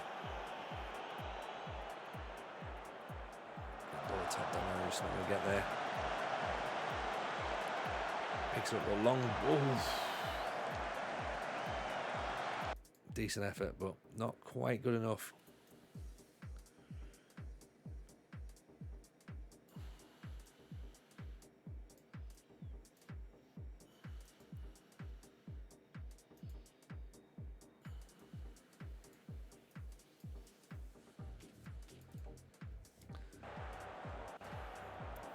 Two. 2-0 up as well, and we balls it up, didn't we? Jones is going to score. I mean, it's nice to see that we can draw a game rather than win or lose. He says there's still a minute or so left.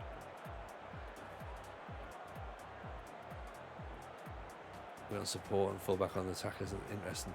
Yeah, the idea is meant to be with the movement patterns, to be honest. But I don't know whether we've got the right players for it. We have the right players in my other save, and this is where I'm thinking, like, I've brought a tactic across that maybe needs a bit of tweaking. Because the idea is there's Trequartista on the right who can sort of come and do whatever they want to do. So again, maybe that just needs a little bit of movement as well. But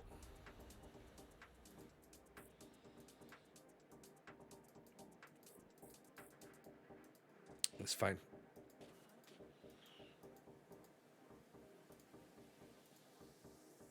We're in the playoff picture. That's all that matters. Right. Bit of an up and down stream. Bit of work to do, I think, in terms of where we're going. Charlton are 14th, Leeds are 2nd, Derby are 13th, Cardiff 4th, Burton 12th, Bournemouth 19th, Gillingham 24th, Middlesbrough 1st, Plymouth 22nd, Bournemouth 19th. Mixed bag until we get to January, but then at least we'll know whether we know, and then at least we know who we need to buy by the time January comes around. That's the thing. Like, what are we noticing? Centre back seems to be the thing. Do you have a page from the Book of Crap before we had a game tonight? No, we didn't. But you looking at that, you would think that we have, because beforehand, all that green, that looks lovely. We started against Stoke. 1, 2, 3, 4, 5 defeats, 5 wins and a draw. I mean, it's a mixed bag, isn't it, to say the least? But I think we've maybe got something with this 4-3-3. I think there's definitely something there. Evening Rooney got terrible timing. Terrible timing, pal. We're just about to dive back out. Hope your stream was good, though, man. It was a pleasure to catch you in. We're going to see whether you were still here, actually. But even if we consolidate for one season, this is a good club to build with. I think so. I think we've still got a whole load of money as well. Sort of 30 million to spend in January. Hope is not lost at all. It might be a bit of tweaking with regards to where we go. So let's just put this back to what we had it before the season started, or sort of like how we wanted it. Actually, he was a trek. So spending spree in January, yeah, right. I tell you what, I'm gonna put that in the Discord. Right, discuss amongst yourselves what you like, what you don't like. I don't think we're a million miles away from maybe challenging somewhere, but just need the tactic to work out. Yeah, we just need to work out what the best thing is. We've got a couple of players that maybe don't quite work at this point, but we can certainly make it work. 4-2-2-2-2. Yeah, there's options. There's options. Like, you know, and I think that's the thing. Once we work it out, it'll be fine. Maybe it's just we take off possession. Maybe we do something slightly differently. Maybe it's a bit more of a direct ball, possibly fluid tiki-taka or something. Maybe we do sign Wardy. Maybe we have to sign someone who can replace Naga, because as good as Naga is, 5 in 12 is okay. Maybe we just sacrifice him, you know? Maybe we go, yeah, get someone else in. Sign Wardy. Vlahovsky's coming back. That's good. 2 goals in 5 games. He's coming back. That's interesting. Damjanovic is back. That's good. Kaleb's back in 6 weeks. 2 more weeks for Skatelis. You know, then we're back into a full team. Vismara's back now as well. So we are nudging back to full strength. You know, let's see what we can do. Right. I think it's time to raid out, I think. And I hope this guy's still about, because he's got on his link that he's actually a scout for Lyngby in Denmark. So go and check him out. Go and drop him a follow. Brian the Scout. We're going to go and hang out there. He's managing in Ireland at the minute, so we've done so it should be a good save to go and hang out with. But yeah, go and check him out. We're back Monday. Have yourselves a cracking weekend. Take care, everyone. Appreciate you as always. Speak to you soon. All the best. Bye now.